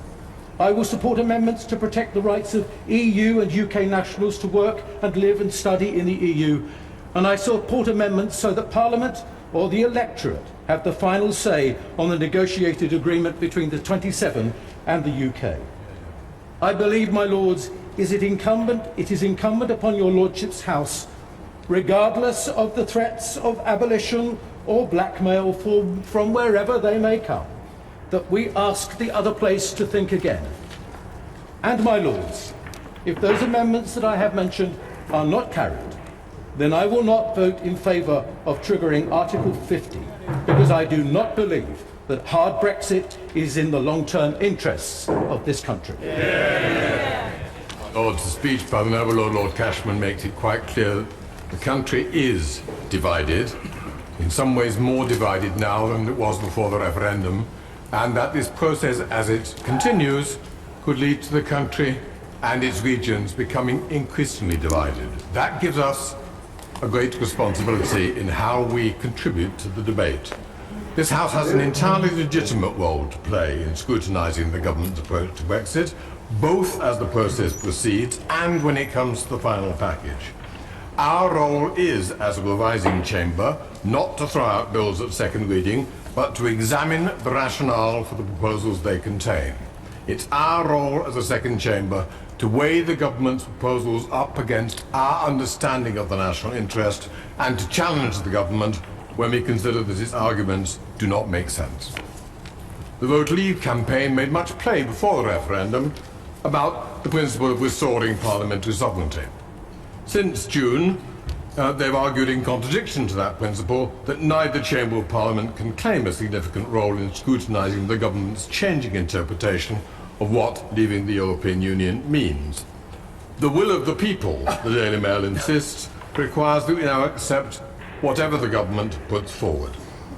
So we are in danger of slipping from parliamentary democracy to direct democracy, in which an authoritarian political leader is allowed to interpret occasional expressions of the popular will without a continuing process of criticism. Nigel Farage's French lodger, about whom the press showed much recent interest, is the director of the Institute for Direct Democracy in Europe, an institute supported by a group of hard-right nationalist parties across the EU. Direct democracy against the necessary compromises and reasoned arguments of parliamentary democracy, in which popular fears and emotions are exploited by media and populist leaders to bully opposition and target foreigners and minorities. The Conservative government should not slip down that road, which would betray the best of the Conservative tradition. It's not that I think our current Prime Minister is in any way comparable to Donald Trump or Marine Le Pen, but I do fear that she's been captured by the authoritarian right of her party and the almost anti-democratic hysteria of the Daily Mail. Those of us who still believe in parliamentary democracy with reasoned debate and attention to evidence and detail at its core must therefore insist that this chamber, as part of Parliament, has an important role to play. Ministers spent a good deal of time and effort quietly examining the detailed costs and benefits of EU membership under the coalition government at the insistence of the Conservative side. 32 papers on the balance of competences between the EU and the UK were carefully negotiated over 24 months on the basis of widespread consultation with stakeholders and experts in each sector, and the overwhelming consensus was that in most respects the current balance took UK interests well into account. Sadly, the response from the then Prime Minister and Number 10 was to bury the exercise as deeply as it could for fear of enraging the Europhobe right, so the public was left uninformed. But this Prime Minister cannot afford to bury his sectional national interests and the impact of Brexit on them as negotiations move forward. If, at the end of the process, the gap between today's optimistic promises and the hard compromises of the final package is too wide, the public will blame the Conservatives for the result. Conservatives should therefore recognise that it's in their own enlightened interest to accept the amendment tabled by my noble friend Lord Newby and others, which requires both a resolution of both houses on the final package and a national referendum on the terms agreed. And it's in the government's enlightened interest to inform Parliament and the public of what is realistically possible to achieve as they move forward, rather than raising illusory hopes now and attracting outrage when these fall short later. The recent white paper still suggests that Britain can have its cake and eat it in sector after sector. The government, it states, will make no attempt to remain in the EU by the back door. But the white paper nevertheless lists a long series of areas where it is confident that the UK can retain close cooperation, from scientific research to aviation, medicines, food safety, chemicals, and financial services. That simply won't be possible if we are entirely outside. The White Paper also pledges to maintain close cooperation on internal security, intelligence, and crime, but without accepting judicial oversight of such sensitive issues. That won't be possible either. In foreign policy, the White Paper repeats the meaningless phrase that we are leaving the EU, not leaving Europe. The Leader of the House repeats it yet again today, and suggests that we will continue to participate in EU military and civilian missions across the globe, it says, through the EU's back door, no doubt. Boris Johnson, meanwhile, is making speeches in India and the Gulf, promising that an increasing proportion of our armed forces will in future be deployed east of Suez, as far away from Europe as possible. And last week, the Foreign Secretary was in Gambia proclaiming the revival of the Commonwealth, while the Canadian Prime Minister was visiting Brussels and Strasbourg to celebrate Canada's trade agreement with the European Union. And the Prime Minister says that we must be a world power, but that none of us must be citizens of that world. I cannot recall a point in my lifetime when British foreign policy has been as incoherent as it is today. This has the potential for a train crash. So this House should give the government a qualified and conditional authority to proceed with negotiations to leave, as the amendments we will discuss in committee propose. The referendum was clear. Vote Remain or vote Leave. The previous Prime Minister said that if the vote was to leave, he would exercise Article 50 the next Monday, and we would not be having this debate. And both Mr Cameron and Mr Osborne said if we voted Leave, we would also leave the single market. As we all know, the turnout in the referendum was 72%, a record. The Leave majority was 1.4 million, a substantial figure. To put this in perspective, if at the last election, in the most marginal Conservative constituencies, 8,000 voters had voted for the runner-up instead, the Conservatives would lose 15 seats. Those asking for a second referendum should maybe ask for a rerun of the last election. The referendum was a clear political commitment from the UK government to act on the referendum result. The manifesto said, we will honour the result of the referendum, whatever the outcome. Those of us, that is the majority in the referendum, should thank Mr Cameron for bringing about our departure from the EU, even though he did it by mistake. The Prime Minister, Mrs May, should be congratulated for honouring this commitment. She also said that it would leave the jurisdiction of the European Court of Justice. May I ask, therefore, why has the UK's signature to the Unitary Patent Court Agreement been put down by the government when this agreement is subject to the European Court of Justice as a negative statutory instrument and be therefore under the radar, which means that unless an MP objects, fortunately one did, it would automatically have gone through. I would be most grateful if the Noble Lord the Minister could let us have an answer to that question in due course. I wonder if we will be subject to the European arrest warrant. At present, all British citizens on British soil are subject to the unevidenced arrest warrant issued by any judicial authority in Europe. The charges may be completely fictitious or based on the flimsiest of clues. No evidence is provided, and no British court is allowed to ask to see any evidence. This has led to situations where innocent British citizens have been seized by British police under orders from continental authorities. In Greece, Express Newspapers, of which I was at that time chairman, was convicted of criminal libel without even knowing there was a court case going on. Fortunately, I was not arrested before and have not been arrested since. These people have waited in foreign prisons, sometimes for months, with no right to a public hearing while their cases are investigated. Do we really want to remain in the EU for the next 2 years? Is it worth the risk? Even the poor old International Monetary Fund, which gets practically every forecast wrong, but maybe not this time, says Greece's debts are on an explosive path, and the IMF appears unwilling to fund further bailouts. Professor Otmar Issing, the ECB first chief economist, said recently, the ECB is becoming dangerously overextended, and one day the house of cards will collapse.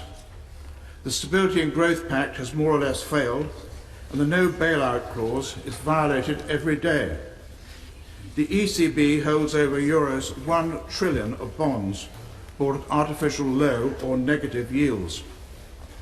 The parlous state of the Italian economy, the general and increasing discontent of voters in the EU, the terrible levels of youth unemployment in Greece, Italy, Spain, the vulnerability of the German banking system, in particular to all their loans to the southern members, and the crowning glory goes to Mr. Verhofstadt to negotiate. We are serving notice under Article 50, so we try to negotiate the terms of our future relationship with the EU. If we do so, the EU can drag this out at least until the 2-year limit expires. The government can try for all the best reasons, which one may admire, to negotiate, but to get agreement from all 27 countries will be, in my view, impossible, let alone the European Parliament. It would have been better to bite the bullet and get out before the house of cards comes tumbling down. There are a few main priorities, of which I'm sure we're all aware. We should convert all EU legislation into UK law and then amend or reform it as a matter of urgency. We should resolve that existing EU residents can remain in the UK. We should have our own fisheries policy in UK waters. We cannot join the EEA as we have ruled out free movement. We should seek to trade freely with the EU 27 as at present, or go to WTO rates for both sides, or if the EU 27 don't agree, become a free trade, low tax area. There are many other areas to consider, but we will have opened up our country to some 160 other countries in more rapidly expanding areas of the world, including the Commonwealth, who have stayed with us through thick and thin. As the President of the European Parliament said, the British have violated the rules, and it is not in the EU philosophy that the crowd can decide its fate. Well, they have decided, and this House should now accept the bill as presented to it by the elected House and not seek to tie the government's negotiating hand. My Lords, since I stood down as European Commissioner back in the summer, I'd had a self-denying ordinance not to speak about Europe in this House. So the bad news is that today I have broken my self-denying ordinance, but I don't intend to do it too often. But I didn't feel that I could sit out this debate without saying something which to me seems to be missing almost altogether in many of our discussions about Brexit, the views of our European neighbours.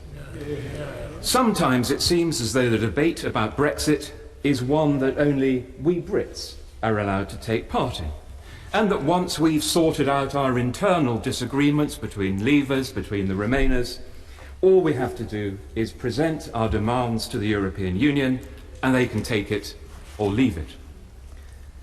My Lords, we're not going to be able to proceed by diktat. It is going to be a negotiation. So I want to look at this bill from the point of view of our European partners and what we need to do if we want to have a successful negotiation.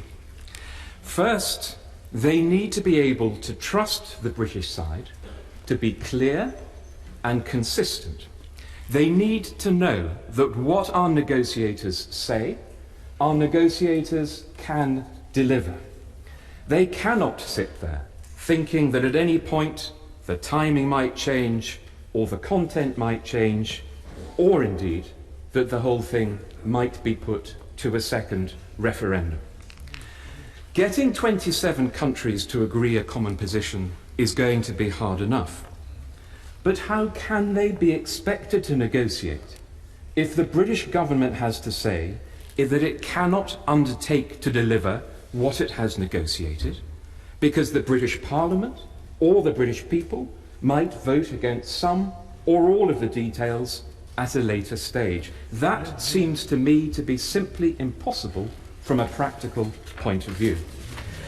And my lords, there is another crucial point that I believe, however we voted, we have to take into account. The rest of Europe is not sitting there desperate to take us back. They certainly wanted us to stay, but they have now accepted that we have voted to leave. Their priority is to work out their own future at 27, not to sit there putting everything on hold, hoping that one day the phone will ring and it'll be the British Foreign Secretary saying, sorry, we'd like a different offer, or sorry, we'd like to come back after all. And business here in Britain is also not sitting here just waiting for something to turn up. Every day, the facts on the ground are changing as they make their investment decisions, as they plan ahead. Their timescales, their shareholders will not permit a debating House approach. Now, I know that most of us here want to remain on the best possible terms with the rest of Europe once we've left, to cooperate on defence and security, to keep Europe secure, to continue to trade together, to keep Europe prosperous, to collaborate on research, on science, to encourage our young people to learn from each other and to work together, to have open minds, even if we don't have open borders. But to increase the chances of this happening, to avoid the dangers of a mutually damaging political crash, we need to have a grown-up negotiation. And that means, my lords, we also need to think very carefully about the language that we use in this debate. The ludicrously polarised nature of our political and our media debate, the chronically debased nature of our language, where everything is either a catastrophe or a liberation, this is itself a real obstacle to working out how we're going to overcome the challenges that we will face on leaving, but also how to make the most of the new opportunities that will also open up. So I believe, my lords, we need a political climate that is far more reasoned, far more calm, far more rational, if we're going to help bring the country together and lead it through the period ahead. That's why we need to be thinking more about how we can bring Remainers and Leavers together instead of constantly looking to drive wedges between us. We need to be talking more about the things that bring us together with our European neighbours rather than the things that drive us apart. And instead of endlessly rerunning the referendum debate, we need to spend much more time thinking constructively about our future. And if that isn't a job description for your Lordship's House, I don't know what is. My Lords, I loved being leader of this House. I saw how important it was that we should be different from the other place, with a different voice, a different set of experiences. I saw very clearly the contribution that we make to improving legislation, and I had no hesitation in pointing out to my colleagues in the other place our right to perform that role, to scrutinise ministers, to ask them to think again. But the truth, my lords, is that the rest of Europe wants to get on with its post-referendum life. Business wants to be able to get on with its post-referendum life. And so, I gently suggest, do we. Lords, I'm very pleased to follow the noble Lord Hill and his very intelligent contribution to this debate. But I want to make, first of all, a remark about Lord Haig's speech. Contrary to what he said today, the noble Lord believes we should stay, and I quote, just one step away from the single market. I know this because he wrote it. He could not therefore possibly, in my view, agree with the government's present approach. George Osborne was right when he said that the government is being driven by politics, not economics, in its approach to Brexit. And this is what's changed since the noble Lord wrote his original article. That's why the government can contemplate Brexit at any cost. The economics are secondary, the trade is secondary, the investment and the jobs are secondary. What matters instead is assuaging the ideologues. And herein lies the danger for the country. The government has lost its sense of perspective in this matter. The Prime Minister is terrified of looking less than full-hearted, so she's overcompensating. Debate is discouraged in case it gives the impression of being faint-hearted. Critics are attacked in case their arguments catch on. Now, as is well known, I was a Remainer, not, I might say, because of my pension rights, but because I am a patriot rather than a nationalist. And that's why I think the approach the government has chosen to take to Brexit is wrong.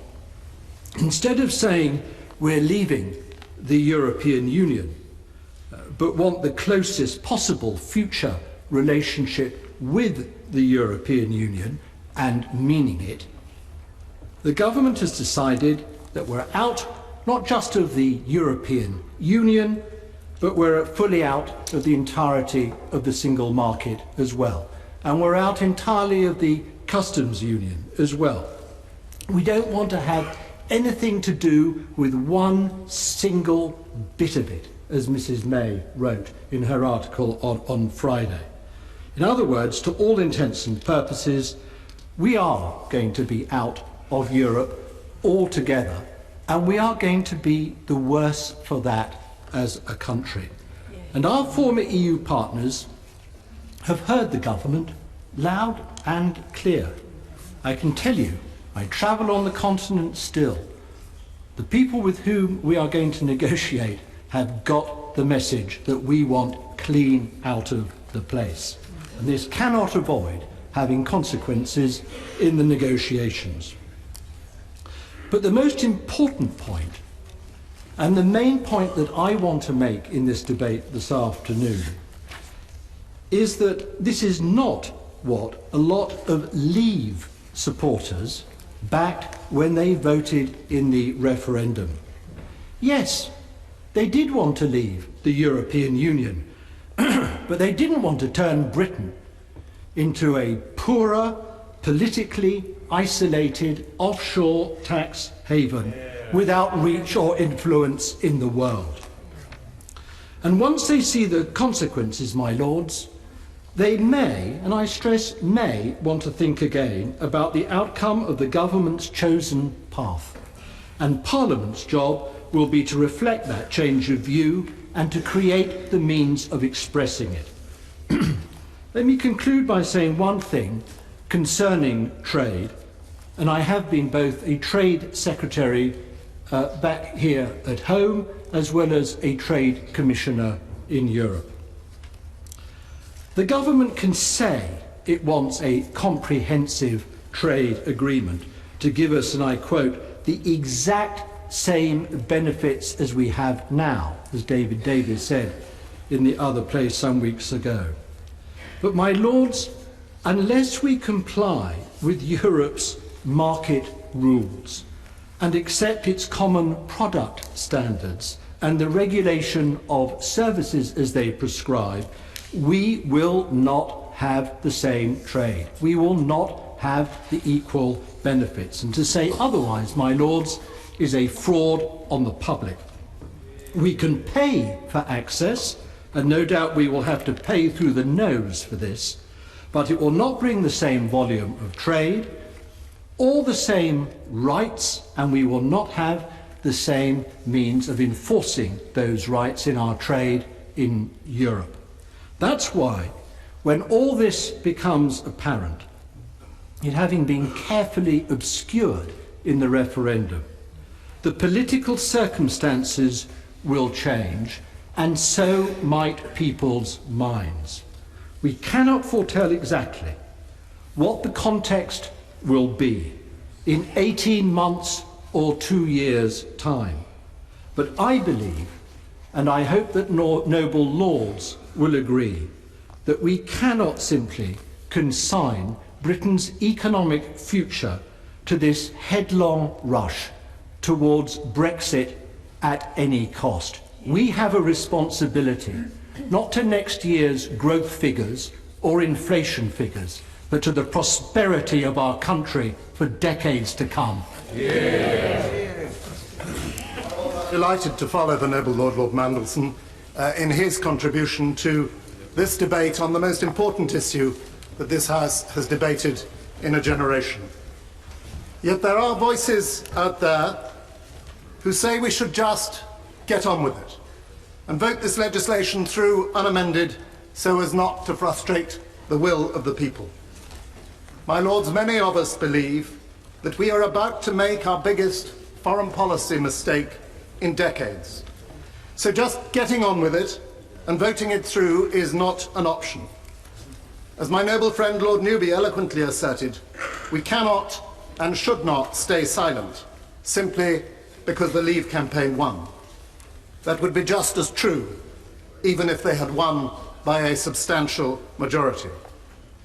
Lords, I believe the economic consequences of our leaving the European Union will be deep and lasting.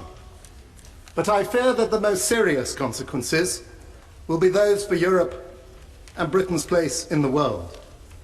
At a turbulent and dangerous time, we threaten to undermine our closest allies, who share our commitments to democracy, internationalism, the rule of law, human rights.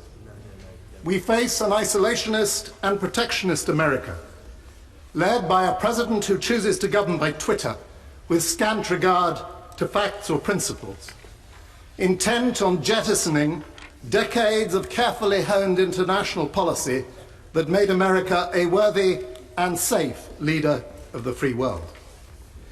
In the Middle East, we face ever-worsening violence, barbarity, and terrorism with little hope of reprieve. The refugee crisis in Europe, which is a consequence, cries out for a negotiated solution that combines humanity with pragmatism.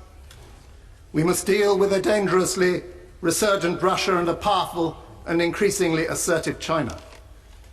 Globally, we face the existential threat of climate change, on which in Paris, with Europe's lead, we were making progress until President Trump changed America's direction. Our leaving the EU threatens future European cooperation. Worse still, it strengthens and emboldens the vociferous forces seeking to pull Europe apart in France, Germany, Italy, Austria, Hungary, the Netherlands, and elsewhere.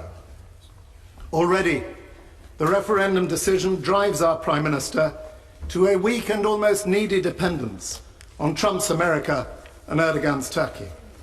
The duty of this House is to mitigate the damage.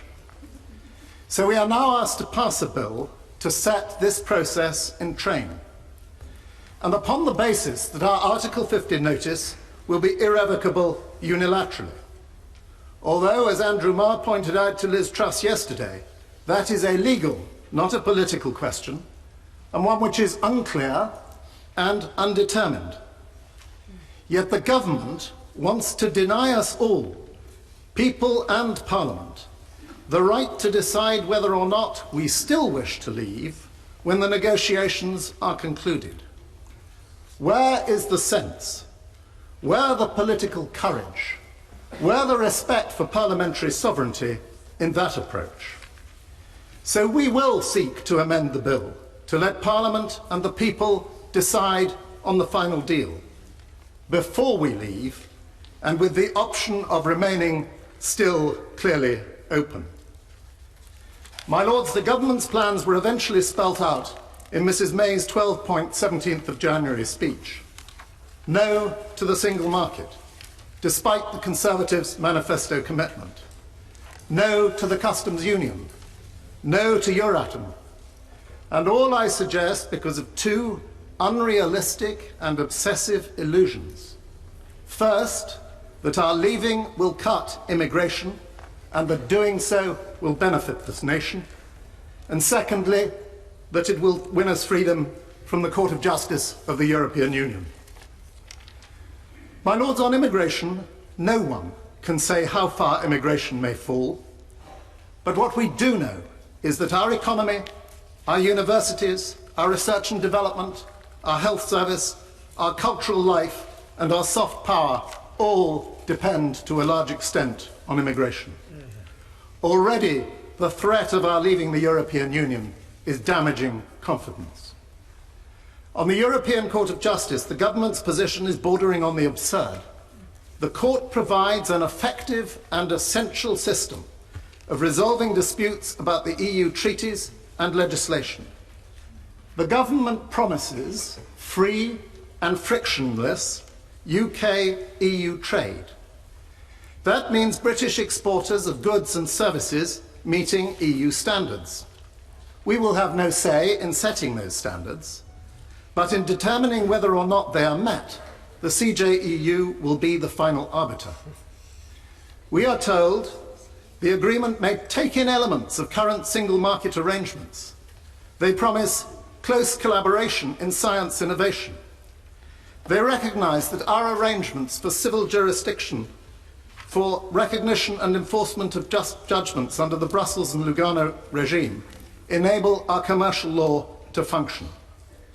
Energy, transport, communications, the many EU agencies, cross-border environmental protection, digital security and cooperation all depend on EU regulation.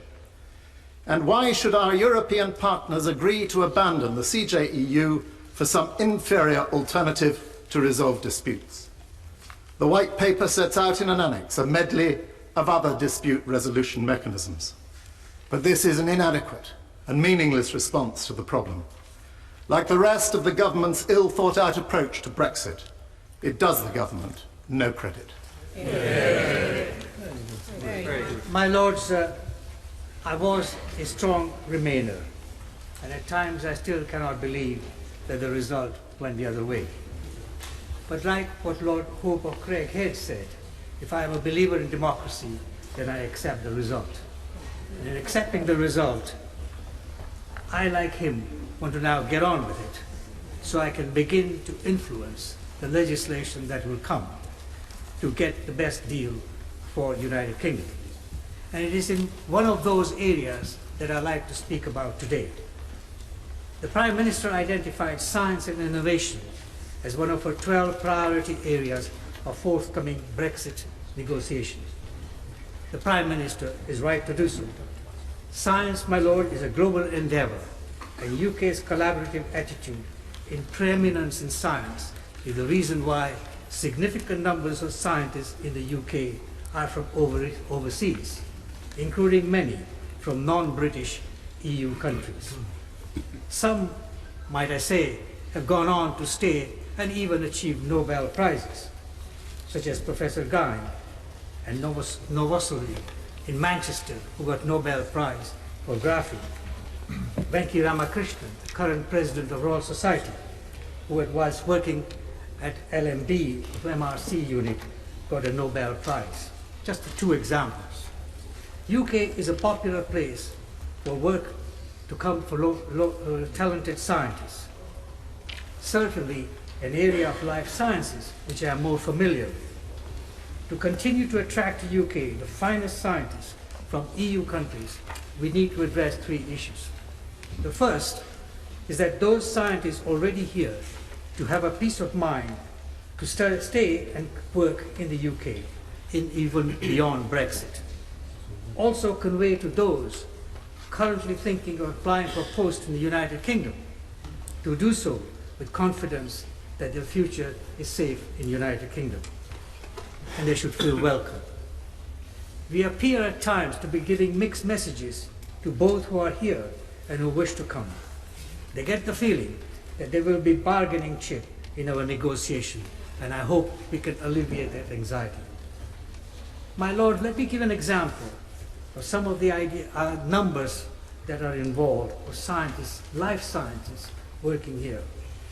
And I use the example currently of the Francis Crick Institute, opened by Her Majesty the Queen in November 16. It is Europe's largest biomedical research institute under one roof, where 1,500 scientists will work soon. Of the 800 who are already there currently, 56% are postdoc scientists. These are the scientists who do most of the work, are from non-UK EU countries. Most of them having done their previous training in United Kingdom. 44% of lab-based staff and 30% of all staff as a whole are from EU countries. The number of EU scientists in other universities are the same. In my own university, there are 350 scientists working in life sciences, and we also have 1,000 students.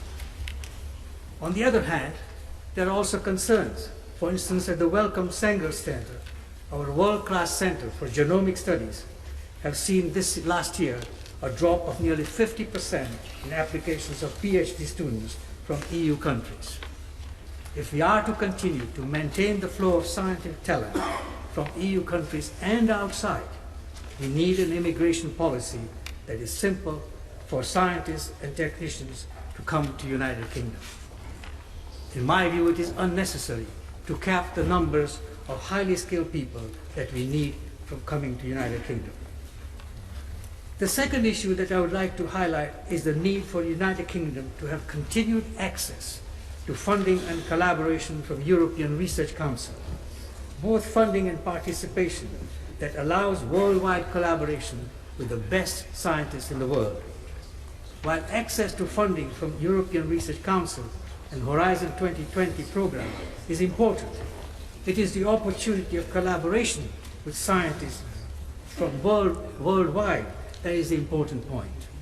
European area produces 1/3 of the world's research output, and we contribute to that considerably. It is not surprising that other European countries are already inviting our top scientists to relocate to countries and their universities, for example in France, so they can apply for funding and collaboration. The third area that is important, my Lord, relates to aligning UK regulation with EU regulation. And the example I gave is the new appraisal system for EU clinical trials regulation. We need access for our pharma, our scientists, our biotech industries, for the important IT infrastructure without which we cannot share the information. And if we do not have that access, we ourselves will be too small in the informatics that will be required to conduct clinical trials. For these and all other reasons, I hope the negotiations that we enter into soon, the issue about EU scientists coming to work here, our ability to access funding and collaboration, and our ability to access IT infrastructure will be an early negotiating point. Attention to my interests as declared in the register, in particular as a partner in the international commercial law firm DAC Beechcroft, and as chairman of the British Insurance Brokers Association. My Lords, I join many other speakers in congratulating the government on bringing before us such a short and simple bill. Whether we like it or not, on the 23rd of June last year, the people of the United Kingdom voted on a single, simple proposition and made their decision. I say to the noble Lord, Lord Newby, it was not just an expression of view, and I say to the most reverend poet, the Bishop of Southwark, I'm not sure where he got the word quixotic from. The decision had nothing to do with tilting at windmills or Don Quixote. Perhaps he was just expressing an ergotype and a colophon, but it was a decision. And it was a decision that it is entirely appropriate that Parliament should respect in the clearest possible terms.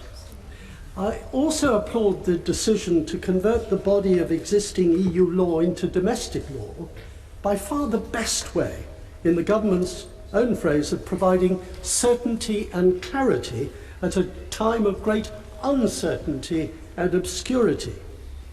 Now, like many others in this chamber, throughout my political career, I've always been an advocate of closer cooperation amongst the governments and peoples of Europe. But it saddens me to say it, but the European Union simply failed to adapt to the complex, rapidly shifting challenges of what I describe as the New World Order.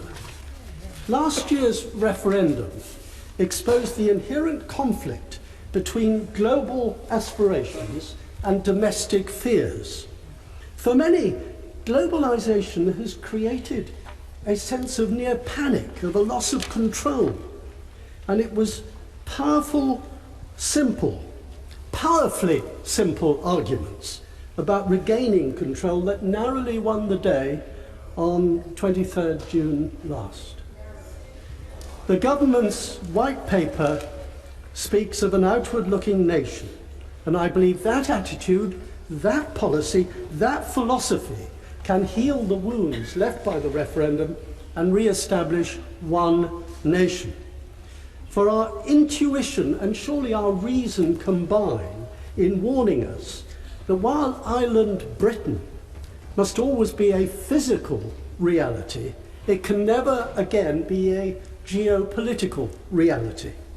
That is why I welcome very much the title of the government's white paper, the United Kingdom's exit from a new partnership with the European Union, and also its consistent tone of grown-up, hard-baked, thoroughly considered realism about where we stand.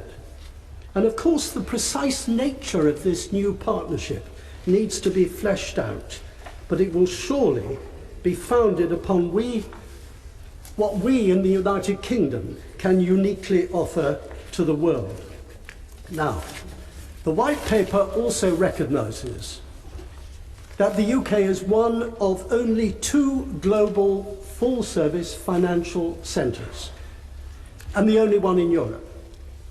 Over 75% of the EU 27's capital market business is conducted through the United Kingdom. Our insurance sector, which is the sector I know best, has in my view no equal anywhere in the world. The expertise we possess here is in no hurry to emigrate, but we must ensure through a positive approach to mutual market access that it is not forced to go elsewhere in order to carry on trading. I also believe we lead the world in our independent legal profession and our independent judiciary and the concept of the rule of law. And I join the Neville Lord Hope of Craighead in warmly applauding the judgment of the Supreme Court. Whether you read the consenting judgments or the dissenting judgments, it reads like one of the great judgments of all time, and I commend it to colleagues. The closing section of the white paper contains a compelling confirmation. In the words of the Prime Minister, the British people voted to leave the EU, but they did not vote to leave Europe. And whilst I respect the Neville Lord Mandelson, very much indeed, because how long ago was it that he was chairman of the Young European, and I was chairman of the Conservative Group for Europe. But we have to move into this new world, and we must do so in a positive frame of mind. In that spirit, I was delighted to note a commitment to negotiating, and again I quote, a phased process of implementation, which would give, I continue the quote, businesses enough time to plan and prepare for these new arrangements. That, my lords, again underlines why it is so overwhelmingly in our national interest that these negotiations should be successfully concluded within the 2-year time frame set for them. I have every confidence that outcome can and will be achieved, and we in this House have a responsibility to help. The last thing we should do is to break the Prime Minister's bat just when we most need her to go out and play the innings of her life for her country.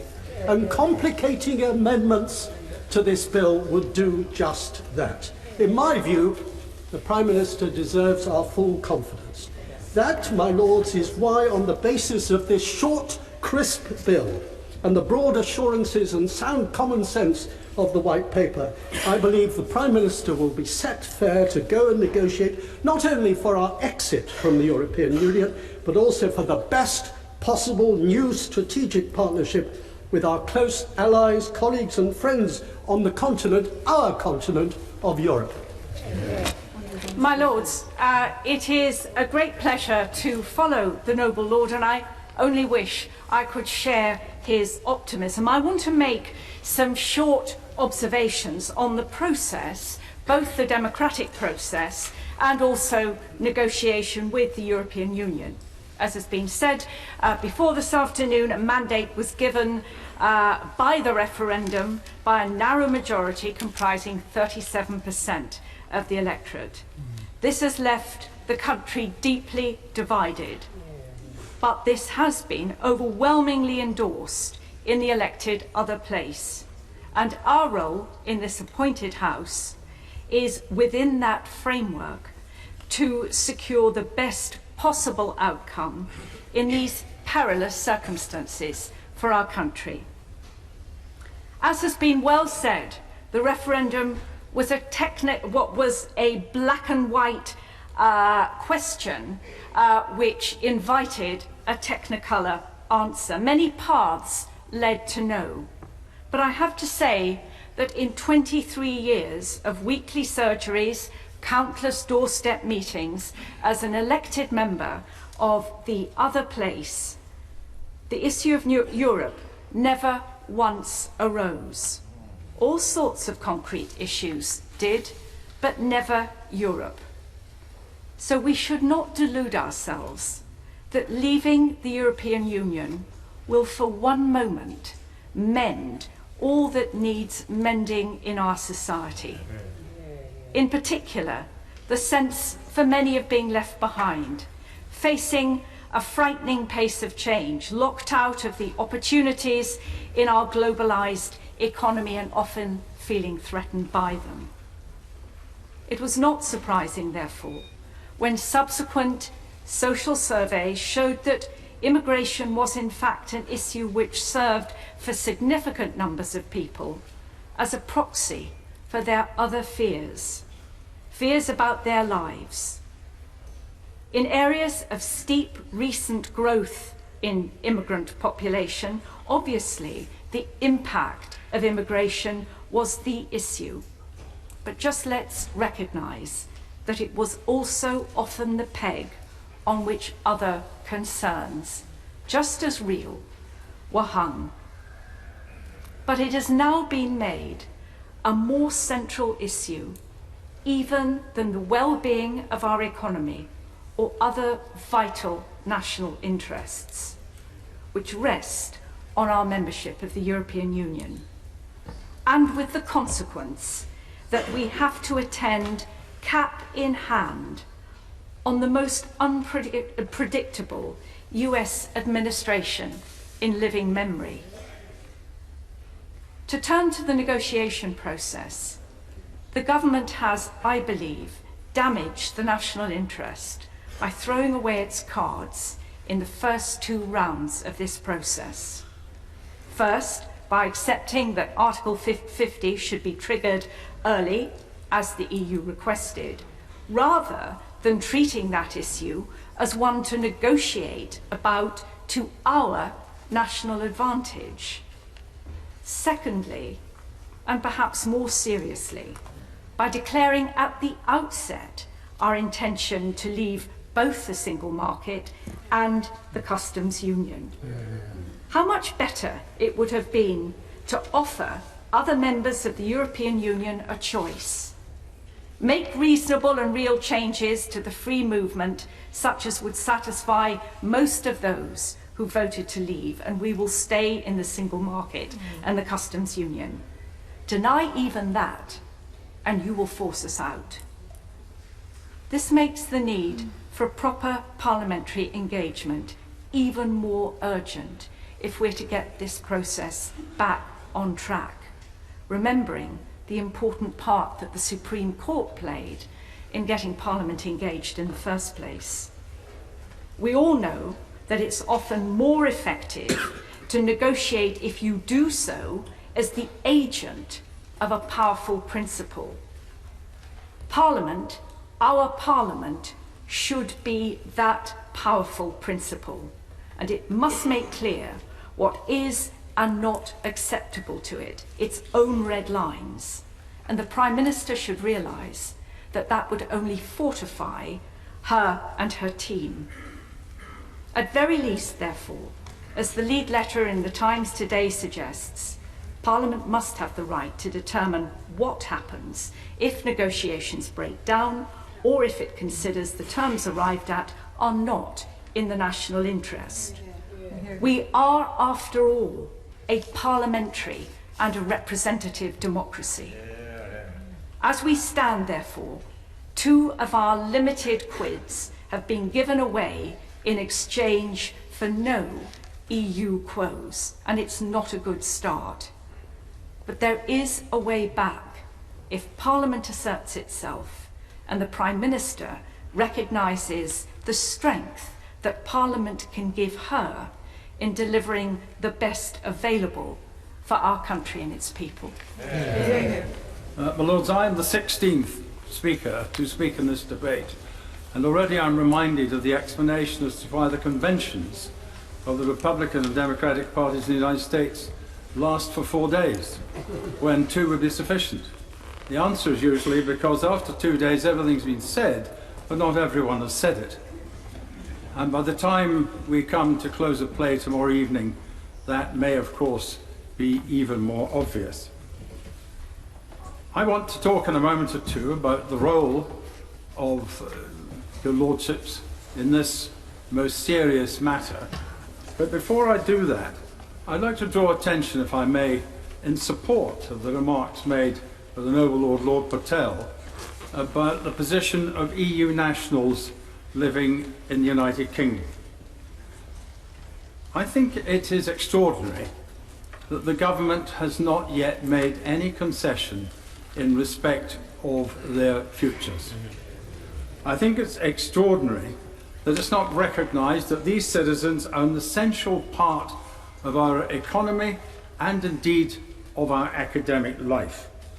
I think it's extraordinary that it's not accepted that they are husbands and wives, mothers and fathers of United Kingdom citizens. And are we really and truly contemplating even the remote possibility that we will be prepared to start knocking on the doors, whether at midnight or midday, and expelling them from the United Kingdom? The fact of the matter is, in a debate in which we've referred to public opinion, all tests of public opinion say that these individuals are entitled to the protection which so many of your Lordships have argued for in this House. But the central question for me and for others is, what is our role in this most difficult and complicated issue? Is it to accept without demur the bill before us, and indeed to put aside the very idea of amendment? Some have exhorted us, encouraged us, even attempted to bully us into doing so. But I rather thought, when I had the privilege of being introduced to your Lordship's House, that I was expected to use my judgment, my experience, and to exercise responsibility. Under the circumstances in which we meet today, are not these qualities as important now as they have ever been? I don't argue for a return of the campaign, but I think we would be wise to take account, we'd be entitled and even required to take account of the changes in circumstances since the 23rd of June. So far, no one's mentioned the fact that the value of the pound has depreciated by 20%. They didn't argue that from the platform of the bus chartered by those who wanted us to leave the European Union. Not long before that depreciation is followed by inflation, and then, of course, by an increase in interest rates at a time when personal debt in the United Kingdom is as great as it was on the eve of the credit crunch of 2008. And look, if we may, at some of the trade deals which have been talked about in theory, if not so far in practice. Australia, we haven't heard much about Australia recently. When the Australians said yes, they were open to a trade deal with the United Kingdom, they pointed out that they wanted increased access for their citizens to the United Kingdom. And when India said we are concerned to have a trade deal with the United Kingdom, they said exactly the same. I don't think anyone ever thought about that in the course of the campaign. And now, of course, we are committed to a president in the United States who, to put it at his most charitable, can only be described as mercurial. We have no idea, and perhaps neither has he, what sort of concessions the great deal maker will demand of us before a successful agreement is entered into between the United Kingdom and the United States. It is even possible that we would have to deal with chickens treated with chlorine and cattle raised on hormones. No one discussed that. No one has discussed that in any detail as a possible consequence of tying ourselves to an administration which is, if I may say so, more eccentric so far than any I can ever remember. But now we know, my lords, the answer to the riddle that Brexit means Brexit, because it's summed up in the expression better no deal than a deal thought to be poor. We don't yet know what a red, white and blue Brexit is going to mean, but I hope it's not an excuse for the kind of jingoism from time to time exhibited by the Foreign Secretary. And my point is this: what if at the critical moment of departure the world has changed and public opinion in the United Kingdom has also changed? When it appears that the consequences of leaving are going to be adverse to our prosperity, trade and future. Is it not to be permitted that the public be allowed to change its mind? Is it not to be permitted that there can be any turning back? Someone used the expression no turning back. Its origin is worth reminding the House. It's the expression used by the pro-Thatcherite group formed in the Conservative Party in the 1970s.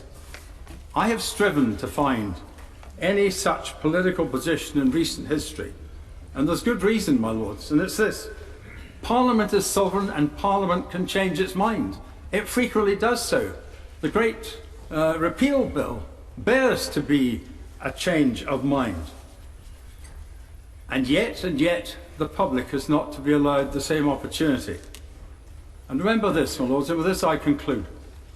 If it goes wrong, who believes that the public will hold up their hands and say it was all our fault because we voted for it? They will say it was the fault of the politicians, and they will be right to do so. My Lords, I begin by thanking the noble Baroness, the Lord Privy Seal, for the thoughtful way in which she has introduced this second reading, and for confirming the constitutional position of your Lordship's House in having a responsibility to scrutinise and revise legislation, and that those simple principles apply to any bill coming before your Lordships, including this one. But I strongly believe that that constitutional duty and responsibility has got to be conducted in the context of this particular bill. A bill that has resulted from a referendum, the specific details of which and the question of which was approved by Parliament, both your Lordship's House and the other place, put to the people of our country, and the people of our country having voted decisively to leave the European Union. Their decision then taken by Her Majesty's government to the other place and members of the other place as the representatives of the people and exercising their judgment on behalf of the people, concluding that a simple bill designed to initiate the process of Article 50 and commence the negotiation for our exit from the European Union was the right way to go about reflecting the will of the people. But of course, coming to your Lordship's house now, for us to understand that context and determine how we should go about our constitutional duties. Now, it's often said of surgeons that to be a good surgeon you need to learn how to operate. To be a great surgeon you need to develop judgment and learn when, and in particular when not to operate. Similar could be said of the work of a legislative chamber, particularly that of the nature of your Lordship's house. It's no doubt that we are a very good chamber and know how to revise legislation. The question is how we, on your Lordships on this particular occasion, exercise their judgment and determine whether or not this bill should be amended in large or small part. Now, that's not to say that many of the issues already appearing on the marshalled list for potential amendment or debate at committee stage are not vitally important issues. Many of them do indeed need to be addressed. But the question is, should they be addressed as part of this particular bill, or will there be other mechanisms that result from what has already been described in the White Paper, and the fact that your Lordship's House in the next session of Parliament will receive the Great Repeal Bill, that provide an important opportunity not only for debate in your Lordship's House with regard to the very important issues that need to be considered, but also a far greater opportunity to reach consensus with the other place on those issues.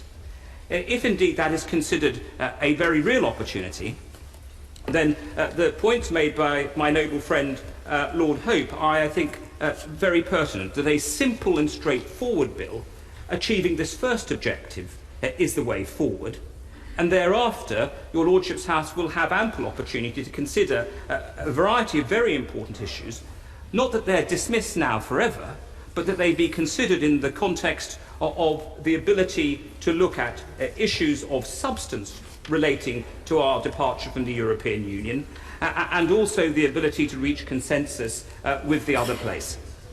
There is one further issue that I would be grateful if the noble Lord the Minister, when closing the debate, was able to address, and that is again another point with regard to the final stage of Article 50, which is the question of the agreement reached and how Parliament should deal with that in the context of the argument that has already been put in the other place and agreed by Her Majesty's Government that Parliament will have a meaningful say at the end of this process.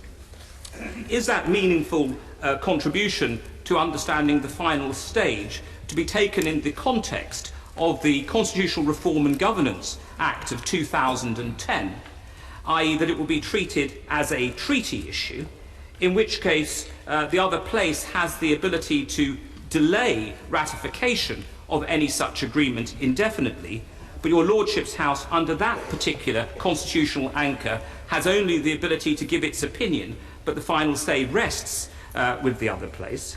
Or is it that some other part of the process and other legislation that will come before Parliament in this 2-year period will represent the opportunity for a far more accurate and decided and granular review of the final agreement reached, and therefore provide the reassurance that noble lords are looking for? My Lords, I warmly welcome this important bill, and we now need to be clear about the way ahead.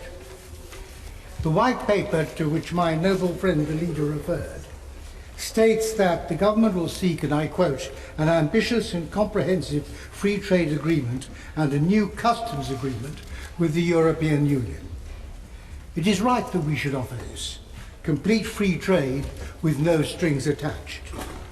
But my Lords, it is unattainable. That being so, we should waste no time banging our heads against a brick wall. As soon as it is clear that, sadly, our European Union partners won't accept our offer, we should move on. There is nothing to be gained by protracted and doomed negotiations.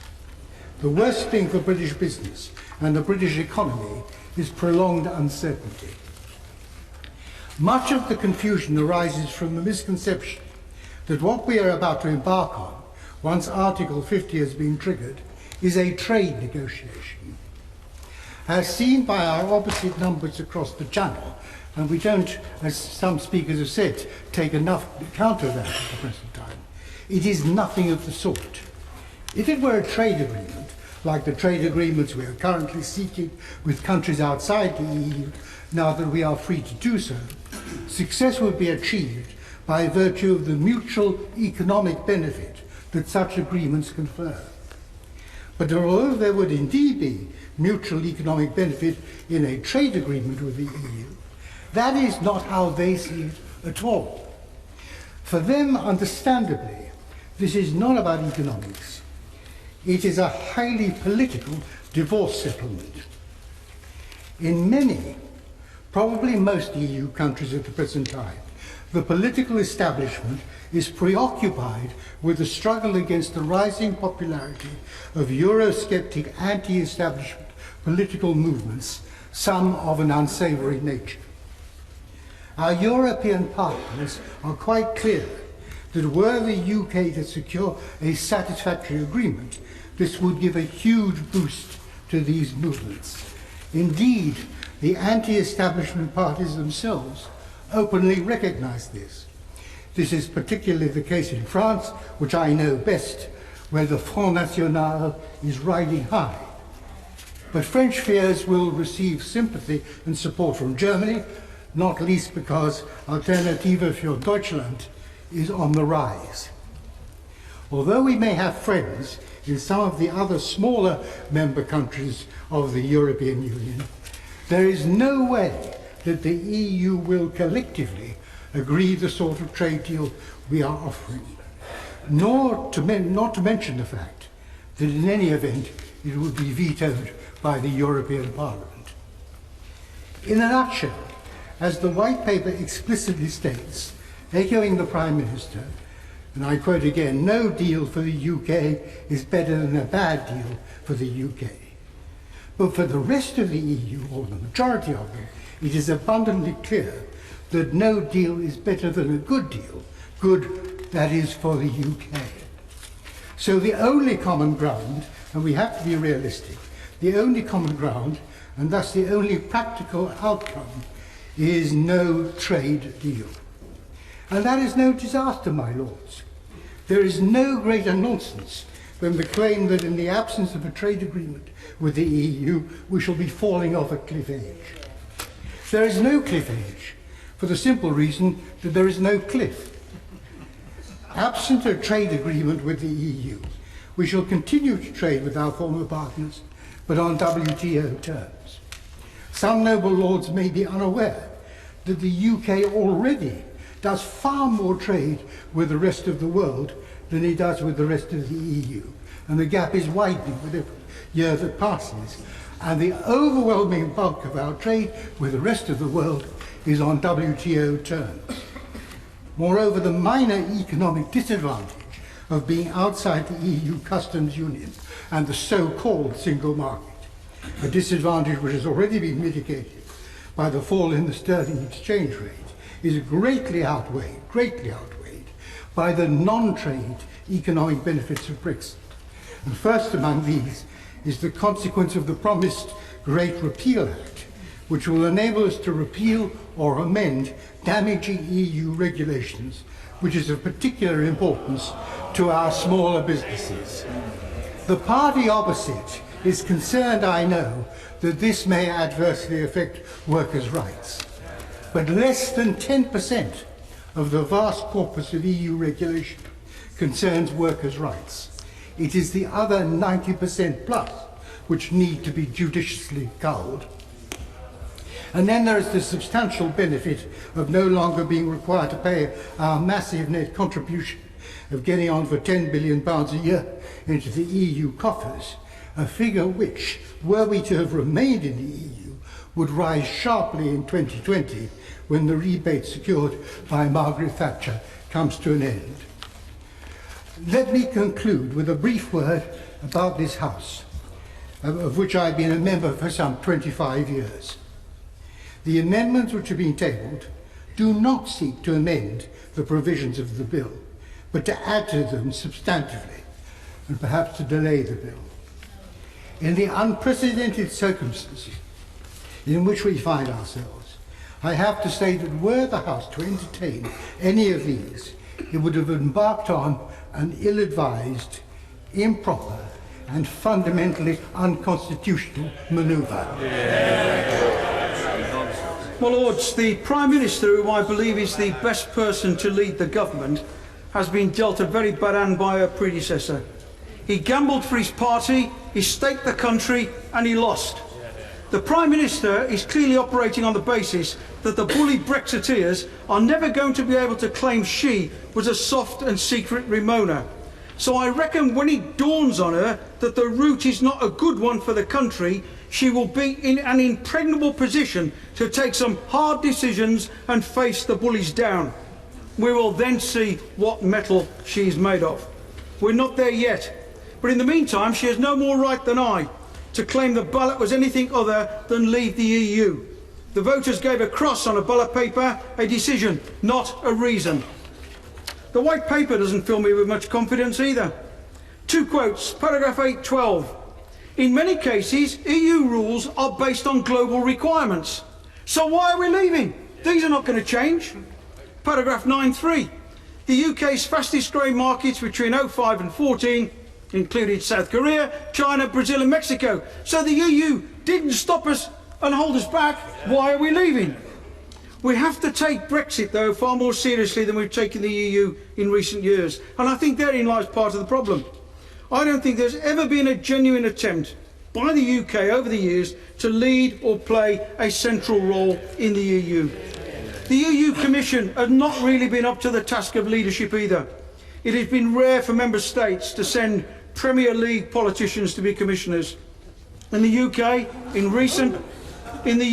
recent times, we have descended to sending politicians without any elected experience to the Commission. Such was the value we gave the EU project. We reap as we sow. My personal experience as a minister of Michel Barnier is limited, but it is such that I reckon he will run rings round the cabinet Brexiteers. The Prime Minister has not yet assembled, to my knowledge, the best experienced negotiators on trade and international relations to the UK team.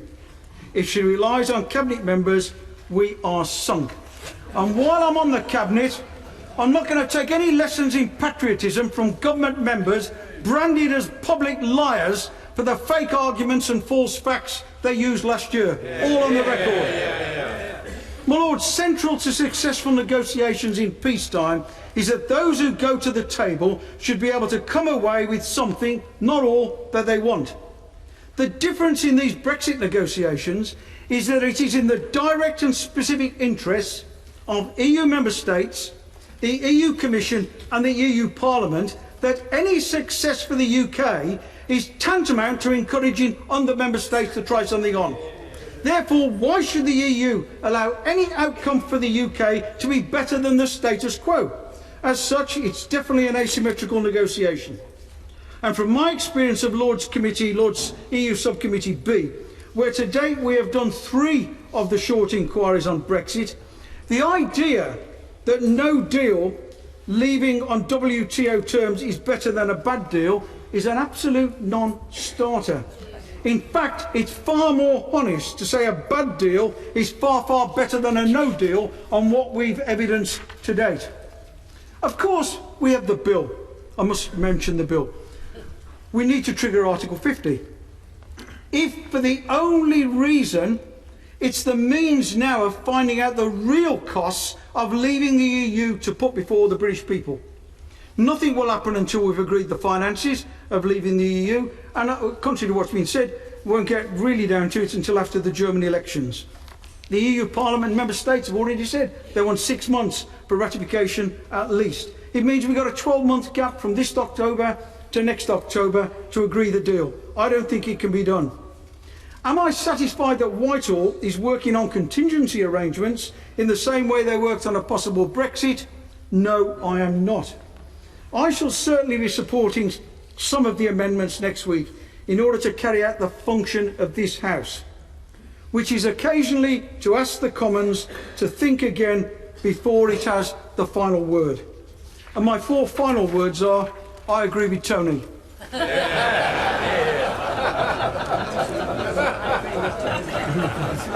My Lords, after attempting unconstitutionally to rush to the Article 50 exit without legislative authority, the government has produced this simple bill that is no better than a motion to approve in legislative clothing, and a white paper that fails to explain the government's strategy or to answer the key political and legal questions. My Lords, the government interprets Article 50 as a trap that once open can't be closed, but its author, Lord Carr of Kinlochard, who I'm glad to see in his place, has made it clear that when the Article 50 process is triggered, the UK may continue to remain a member of the EU. The White Paper, perhaps I should call it the Off-White Paper, contains statements worthy of Dr. Pangloss, George Orwell and Humpty Dumpty. It claims that the UK's constitutional arrangements make us the world's most successful and enduring multi-nation state. Tell that to the Celtic parts of our disunited kingdom. According to the Prime Minister, after all the division and discord, the country is coming together. My Lord, that is fake and false news. The referendum and its aftermath have been an agent of fracture, not of healing. The White Paper says that it sets out how the Great Repeal Bill will ensure that our legislatures and courts will be the final decision makers in our country. It doesn't say how that will be done. The government says it will bring an end to the jurisdiction of the Luxembourg Court in the UK. It doesn't say how that will be done. The government says it will continue to work with the EU to preserve UK and European security and fight terrorism and uphold justice across Europe.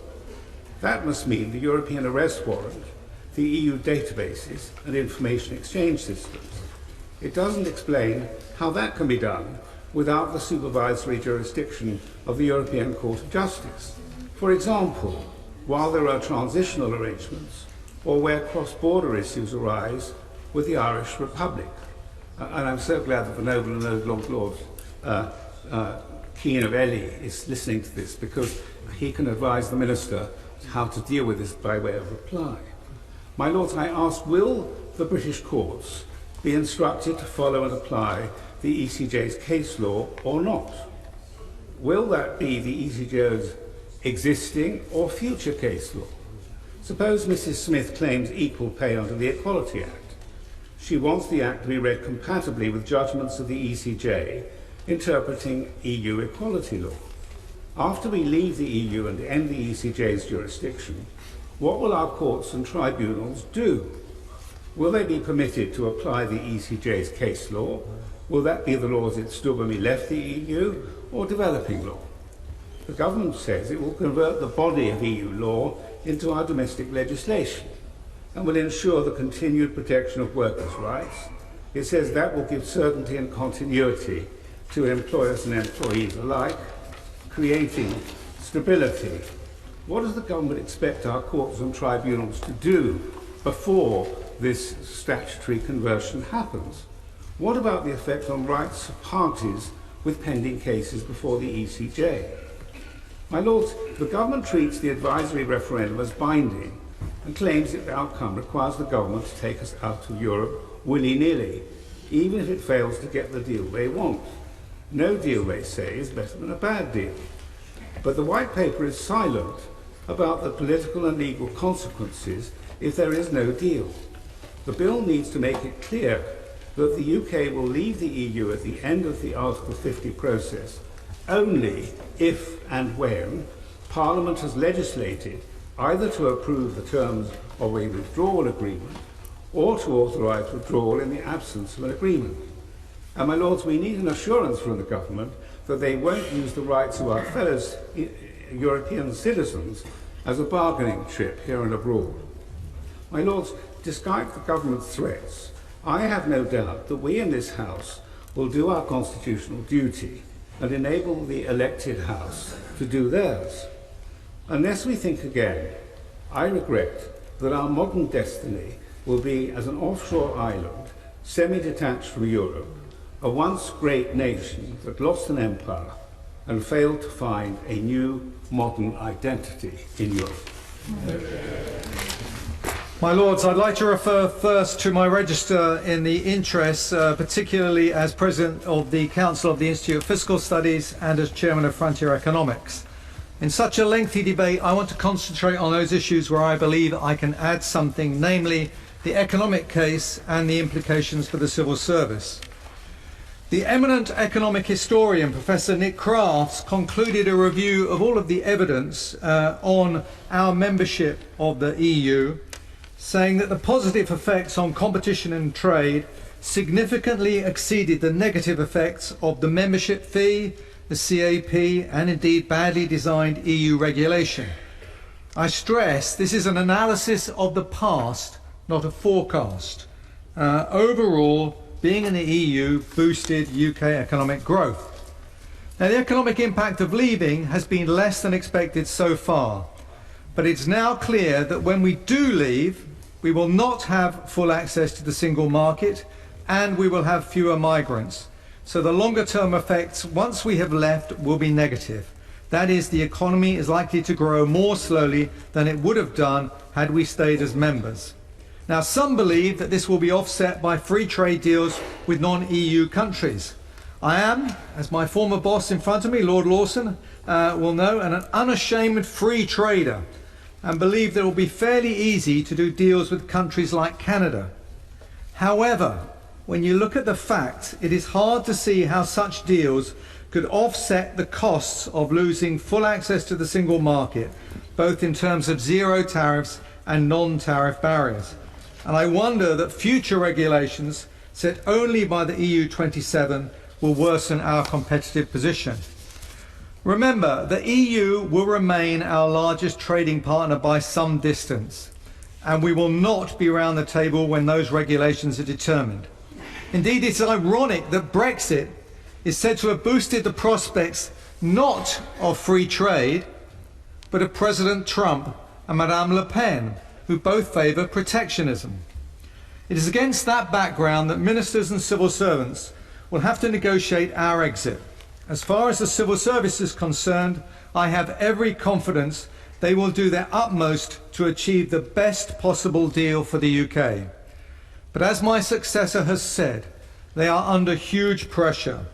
The negotiations are extremely complex, and I have yet to hear of the government closing down work to allow civil servants to transfer across to the new tasks.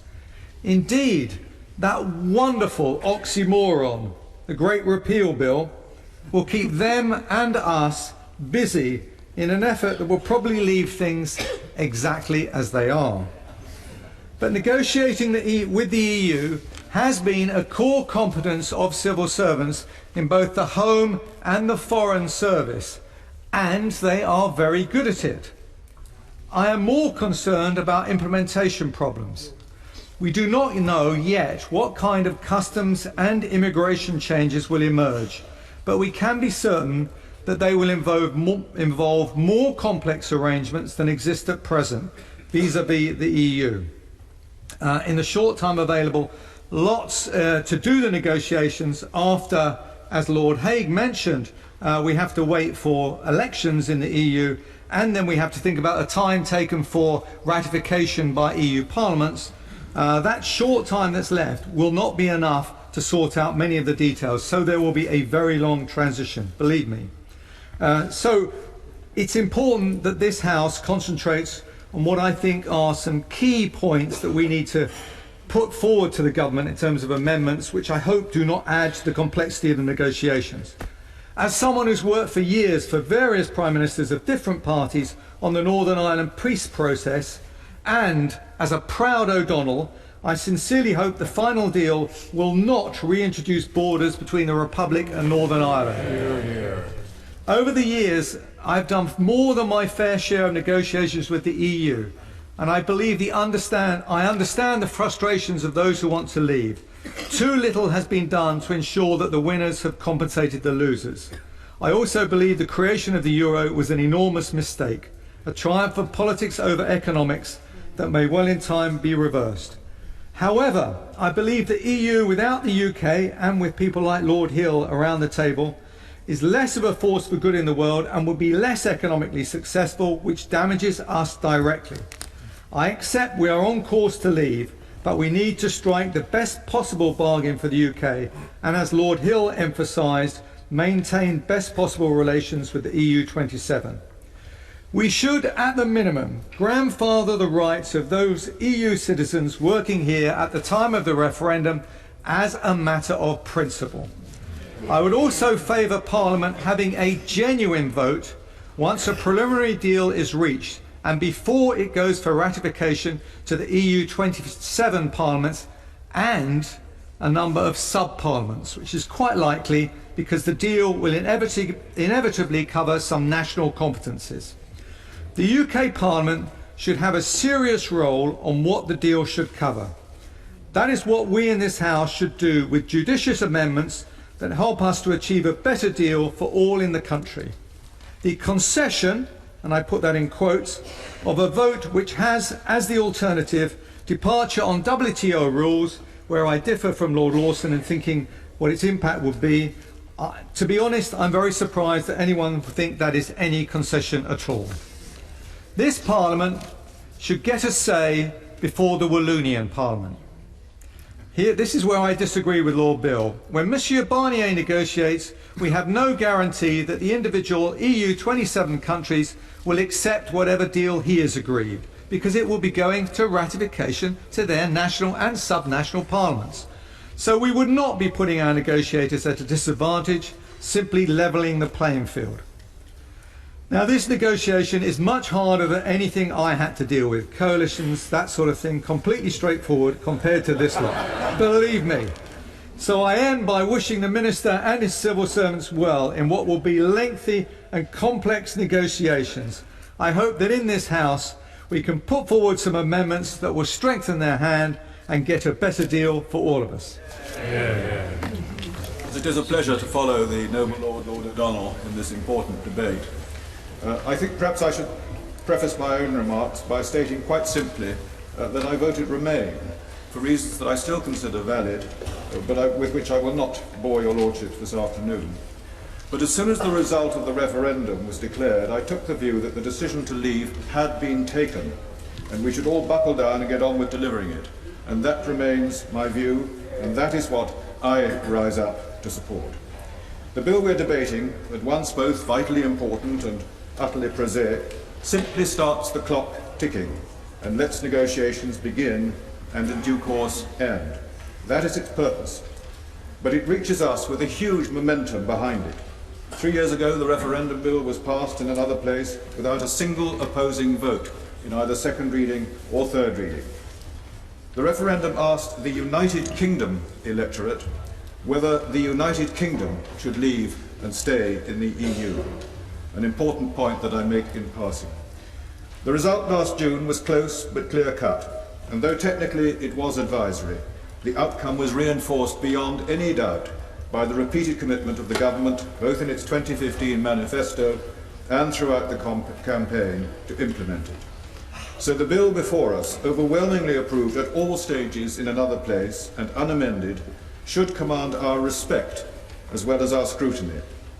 And I say that in spite of, not because of, the somewhat crude, ill-informed and self-defeating remarks of a few people in other quarters on what our duty in this House should be. The sovereignty of Parliament is not confined to one chamber. The Constitution Committee had called for the decision to trigger Article 50 to be debated and approved in Parliament. We're pleased that that is happening, albeit by a somewhat circuitous route. And I hope the Government will consider carefully the remarks of the noble and learned Lord Hope of Craighead about the approval that is to be sought at the end of negotiations. We have called in the past for fast tracking to be justified on the face of such a bill, and that has happened in this case, and we welcome it.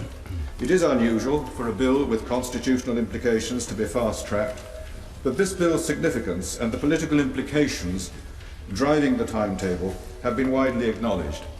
Its clarity and its brevity make fast tracking more palatable, and so long as this exceptional situation sets no precedent on constitutional issues, I think it should be acceptable to your lordships.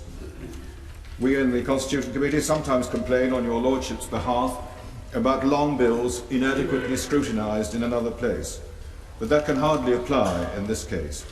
Indeed, the very brevity of the bill underlines its singleness of purpose, and that is its strength, which we should not seek to undermine. It is concerned simply with the timing of the negotiations, when they start and when they finish, no more. It's not a skeleton bill, it's not a Christmas tree bill, it needs no adornment. My Lord, there seemed to have been a tendency in recent months for us all to get ahead of ourselves, rushing our fences. Every time more information emerges, the demand comes for still more, ignoring the advances already made and all the debates and statements and committee work now underway, which my noble friend, the Leader of the House, illustrated in her speech. Of course, the issues are many and complex and often interrelated. And as the binary decision of last June translates into a multitude of different issues, each having a separate issue, a separate decision-making process circling around it, we do need to work between government and Parliament together to achieve the best Brexit we can. But I think we also need a little more cool, calm deliberation. That should reveal that a lot of things are beginning to fall into place. The Prime Minister's Lancaster House speech certainly carried things forward, and the White Paper was full of information and undertakings that surely render many of the amendments now in contemplation unnecessary. I believe the Lancaster House speech was transformative. It completely reset the dynamic for the forthcoming negotiations. Now, instead of seeming the anxious supplicant, desperately begging to hang on to so many features of that mighty European construct, she has cast us in a new light, determined to break free from that vortex of institutions and rules and regulations, and to come to the table as an unburdened applicant with much to offer in exchange for the new deal that we seek. That approach has already transformed the mindset on the other side and has perhaps begun to level the uneven playing field that we face. My Lord's, trade was mentioned with some degree of pessimism across the floor of this House. As a former Trade Secretary, and there are a few of us in this House, indeed we're two a penny, my experience was that trade negotiations are usually driven by mutual self-interest, whether in a declining Europe or in a growing world of trade. And that mutuality can certainly give us much more reason for optimism than has been expressed in some quarters today. So now, with things beginning to move and clarity emerging, we should focus on the job in hand. Future debates and statements will be needed and will undoubtedly be plentiful, along with much primary legislation, and especially the planned Great Repeal Bill, or Great Repeal and Reenactment Bill, a bill which will raise some uniquely difficult issues and about which the Constitution Committee is preparing a report at present that we hope may be a helpful contribution to the kind of cooperation between government and Parliament that will be needed. But of more immediate concern is our responsibility in fulfilling both our parliamentary role and the declared will of the electorate to get on with the job of approving this short, simple bill, free from impediments that might slow its progress, so that the negotiations can begin. Yeah. My Lords, the Remain campaign told the people that the decision to remain or to leave was theirs. All of us should respect their democratic decision to leave. If we do not, public disaffection from politics will become a crisis. Those who meditate a second referendum are playing with fire. Besides, the deal will not be a binary constitutional choice appropriate for a referendum, but a complex set of policy proposals.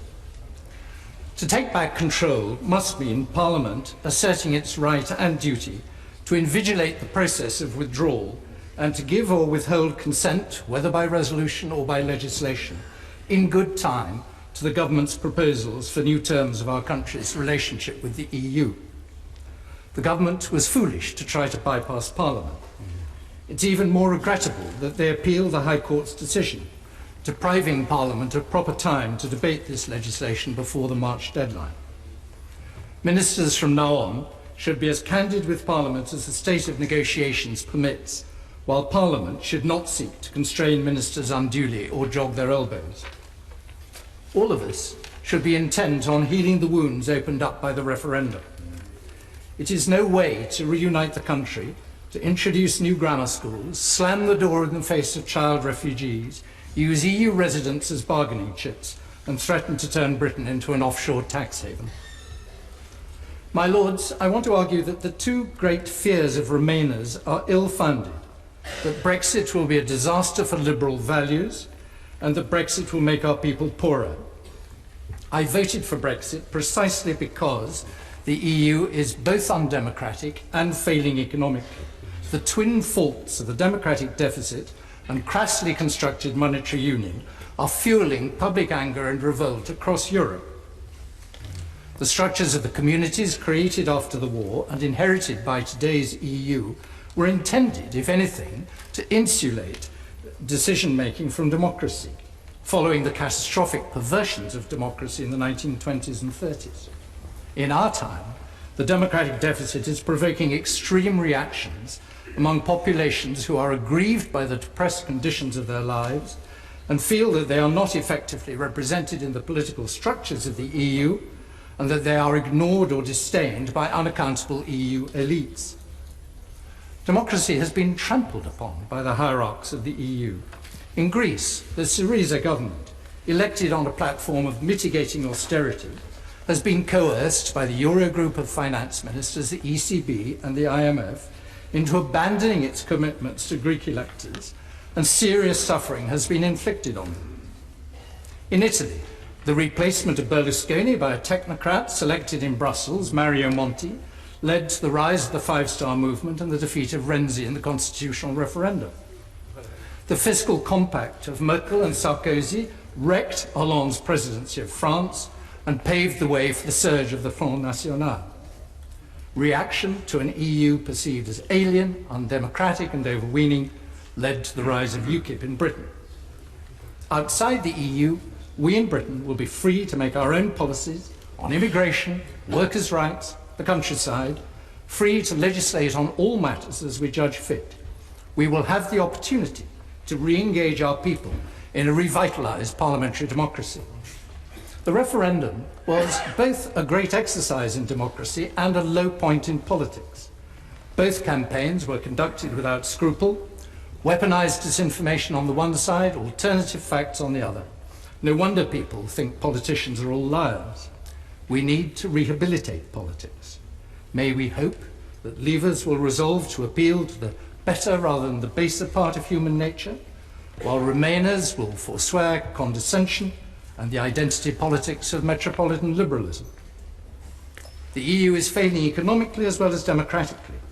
The contractionary bias of the Maastricht criteria, perpetuated with the euro, has condemned the EU to weak growth, low investment and high unemployment. The combination of the global financial crisis, the crisis of the euro and neoliberal orthodoxy has devastated poorer areas and vulnerable social groups in the EU, with mass unemployment among young people in the Mediterranean countries. The protectionist policies of the EU keep prices higher and living standards lower in Europe than they need to be, while discouraging innovation and economic dynamism. The single market is a sluggish, declining region of the global economy. It is no safe haven for us, and we can flourish outside.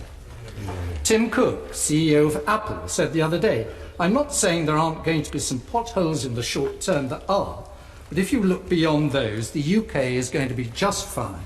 Not just okay, but great." Since the referendum, Apple has taken out a lease on a major new HQ in London. If the negotiators for the EU truly care about the fortunes of those they should be championing, European workers whose livelihoods depend significantly on trade with the UK, more than they care about a grandiose political project which they fear electors in other European countries may also reject, they will want rapidly to conclude mutually favourable terms of trade with us. Beyond that, we must tackle our productivity inadequacies and seek new export markets. And we must take care to support those who will be most vulnerable during the transition. Blame not Brexit, but George Osborne that fiscal austerity is forecast by the IFS to continue for another 10 years. It amazes me that so many of my noble friends remain enchanted by the EU, blind apparently to its oligarchic character and to the humiliation and impoverishment of many millions of its citizens. The EU has not been the promised land to which Monsieur Delors was to lead us. On the contrary, a long series of directives and treaty amendments has entrenched a neoliberal and financial model of capitalism, where once it was hoped a social market and social democratic model would prevail. The dogma of employability and flexibility has transferred wealth from wage earners to owners of assets. It has been an illusion for the left in Britain to think it can outflank a Conservative government by contracting out responsibility for progressive social policy to Brussels. Increasingly, the European left is concluding that the only prospect of taming modern capitalism and averting the social ravages that it causes is at the level of the nation state. Decent and determined political leadership in post-Brexit Britain will curb the excesses of finance, govern for all the people of the UK, decisively reject racism and insularity, and play a responsible part in the world. The choice will be open to us. My Lords, it will come as little surprise to members of your Lordship's House that on the 23rd of June last year, I voted to remain. I'm speaking this afternoon not to advocate reopening the debate or seeking to remain, the decision having been taken. But what I do briefly want to reflect on, and it is a different voice and a different perspective, is that this afternoon, or in the debates today and tomorrow, there are only 5 members of your Lordship's House, I believe, who are speaking, who are part of what the noble Lord O'Shaughnessy has called Generation X. Those of us who were born in 1969 or later. So the demographic of the speeches is perhaps a little unbalanced. The average age in the United Kingdom is 40. None of the speakers, I believe, in the debate are 40 or younger. 5 of us fall between 40 and 50. So the demographic is somewhat different from the demographic of the United Kingdom, where a majority of people of my age and younger voted to remain. People who cannot remember life before the United Kingdom was part of the European Union, who believed that our future was as part of the European Union, whose identity is as European at least as much as it is British, who felt that our futures were part of a mobile European society. Many people have emailed me and many other members of your Lordship's House in recent days and weeks, demanding that we try and thwart Brexit, that we try and amend the bill. But in particular, a lot of those calls are coming from those who were disenfranchised during the referendum. EU nationals resident in the United Kingdom, UK nationals resident in the rest of the European Union who had been abroad for more than 15 years. Citizens who would not, if there were to be a further referendum or a general election before the UK leaves the European Union, be any more enfranchised then than they were last year.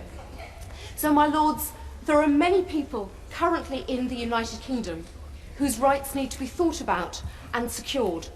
And I want, in the remaining 4 minutes, to touch on 2 key areas: peace and security, and the rights of EU nationals. The former doesn't feature at all in the 12 principles outlined in the Prime Minister's speech or in the White Paper. There's a reference to dealing with crime and terrorism, but there is nothing about the defence of the realm, something which, as a sovereign country, a country which has sought to take back control, one might have expected to be important. And while I have no intention of tabling an amendment to raise the issue of European foreign policy and security policy, I would be most grateful if the noble Lord the Minister could reassure the House that the government does fully intend to do what it has implied by going global, that it is going to work even more closely with other international organisations than in the past, the UN, the Commonwealth, but in particular NATO, and with our erstwhile European partners. We have an excellent reputation in terms of bilateral and multilateral cooperation. I was in Norway last week visiting the Royal Marines, where there is considerable training on a bilateral basis with the Norwegians, with the Dutch, and with the Americans. That is clearly something of which we should be doing more in the future, not less. And yet, if inflation and a change in the economy weaken the UK's economic situation, can the Noble Lord the Minister reassure us that that is not going to create a hit on defence? Because the UK's global security questions are not going to change by leaving the European Union. And the situation of Trump and Putin make our European security cooperation more important than it has ever been. Peace was the underlying value of the integration process in the 1950s and 60s. For me, it was the fundamental reason to vote Remain. Nothing about the economy changes the importance of that. Nothing about voting to leave means we should do anything to weaken the security of Europe. But, my lords, one of the things the White Paper talks about in its first chapter is certainty, and giving certainty to EU nationals resident in the United Kingdom is surely something about which we all agree. For the last 6 months, members of your Lordship's House and the benches in the other place have appeared united that the United Kingdom should secure the rights of EU nationals resident in the United Kingdom on the day we voted to leave the European Union. There seems to have been a shift in recent weeks. The uniting of the country that the Prime Minister has called for really seems to have been seen in a uniting of the Conservative Party. Those members on the other benches who seem to echo the Labour, Liberal Democrat and crossbenchers in wanting to secure the rights of EU nationals resident here seem to have been dimmed in recent weeks. I'm sure the unity of the Conservative Party is important for the Conservative Party, but once this bill goes through, it would be enormously beneficial to all for certainty to be granted to EU nationals resident in the United Kingdom, because our economy relies on them. We can take the moral leadership. Reciprocity sounds wonderful, but the UK has a bad reputation with our European allies. We don't always reciprocate. On this one, we need to take the lead, because if the idea that the Noble Lord, Lord Lawson, put forward, that no deal is better than a bad deal, that means that at the end of 2 years, the rights of EU nationals have not been secured in any way. Surely, my lords, we cannot possibly condone such a situation. Yeah.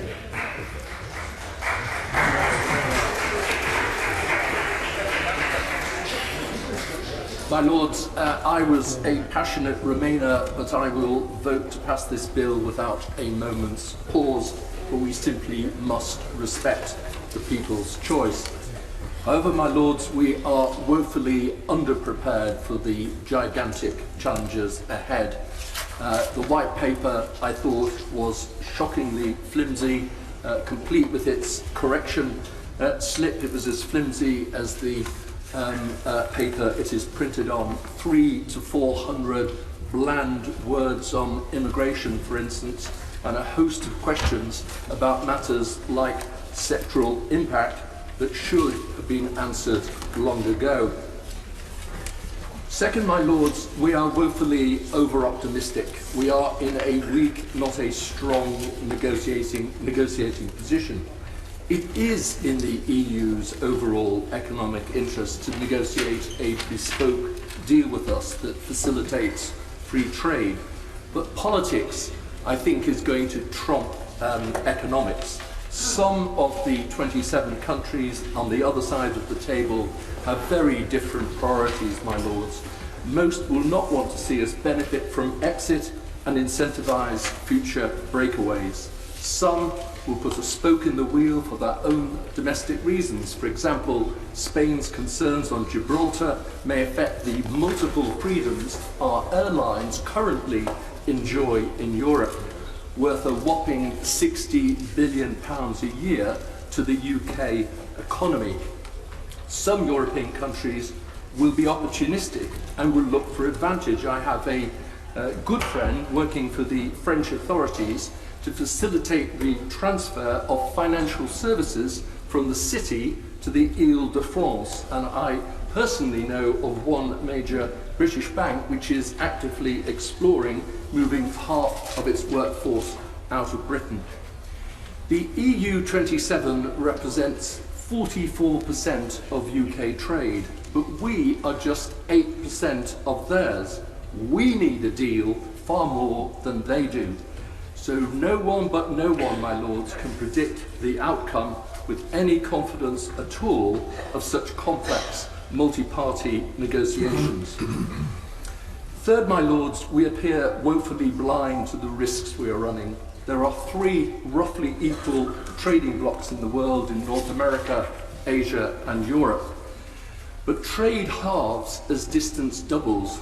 It is hard to believe that the scope for increasing our trade with the rest of the world, 56% of our trade now, will be greater than the damage we risk to the 44% of trade we conduct on our own European doorstep. My lords, we are also poorly positioned both economically and politically to navigate these unsettled waters. We have just experienced nearly a decade of, I would suggest, unavoidable austerity. 10 years of flat personal incomes or worse, and a creaking, overstretched public sector, accompanied by the biggest surge in immigration in our history, created the sourness and frustration that underlay the June 23rd result. Yet, my lords, immigration is vital to our economy at every level, whether picking the cauliflowers in Lincolnshire, staffing our care homes, or attracting some of the best brains in the world to power our financial service industries. We meddle with all that at our economic peril, squaring the circle, meeting our economic interests whilst achieving the political consent of a discombobulated population is a huge political challenge. And the backdrop to meeting that challenge is grim. Lord O'Donnell mentioned his role in the IFS. As the work of the IFS demonstrates, it seems highly likely that Brexit itself will prolong public and private austerity in the UK well beyond 2025, well into a second decade. The mood of the country will become more disgruntled still, with unknown consequences. My lords, we are all in this together now. What the government must do from here on in is to show proper respect for our institutions, to involve Parliament meaningfully, to unite a nation divided down the middle, to be hopeful yet realistic but not giddily optimistic about our prospects, and to be honest and open with the British people about continuing austerity and the whitewater ride ahead. My Lords, I'm grateful to the opportunity to contribute as Chair of your European Union Committee. I'd like first to thank the Leader of the House for her very generous remarks about our work, which I will certainly pass on both to my members and, more importantly, I think, to our very hard-working and excellent staff. Turning to the matter in hand today, may I first outline the committee's position. Individual members of the committee and its 6 subcommittees, who total 73 members of your Lordship's House, of course have their own personal views on Brexit. Indeed, many of them are speaking today and tomorrow in the debate. But as a committee, we made clear before the referendum last June that it was for the people to decide whether or not to leave. And our job as a committee is now to play our part in ensuring that Brexit is achieved in the most effective way possible. In seeking to fulfil this objective, the committee has done 2 major things since the referendum. First, publishing a series of reports on the implications of Brexit for specific policy areas. 6 of those were published on consecutive days before Christmas, another last week, and a series will follow in forthcoming weeks. Some of those reports have already been debated, and I hope there will be further opportunities for your Lordship's House to debate other reports in the weeks to come.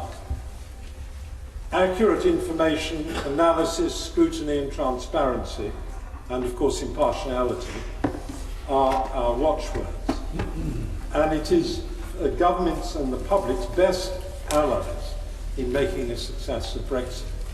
So I ask the Minister to give us an undertaking that the reports of my committee and of other committees of your Lordship's House, not necessarily within our family, will be taken genuinely into account as the negotiations get underway.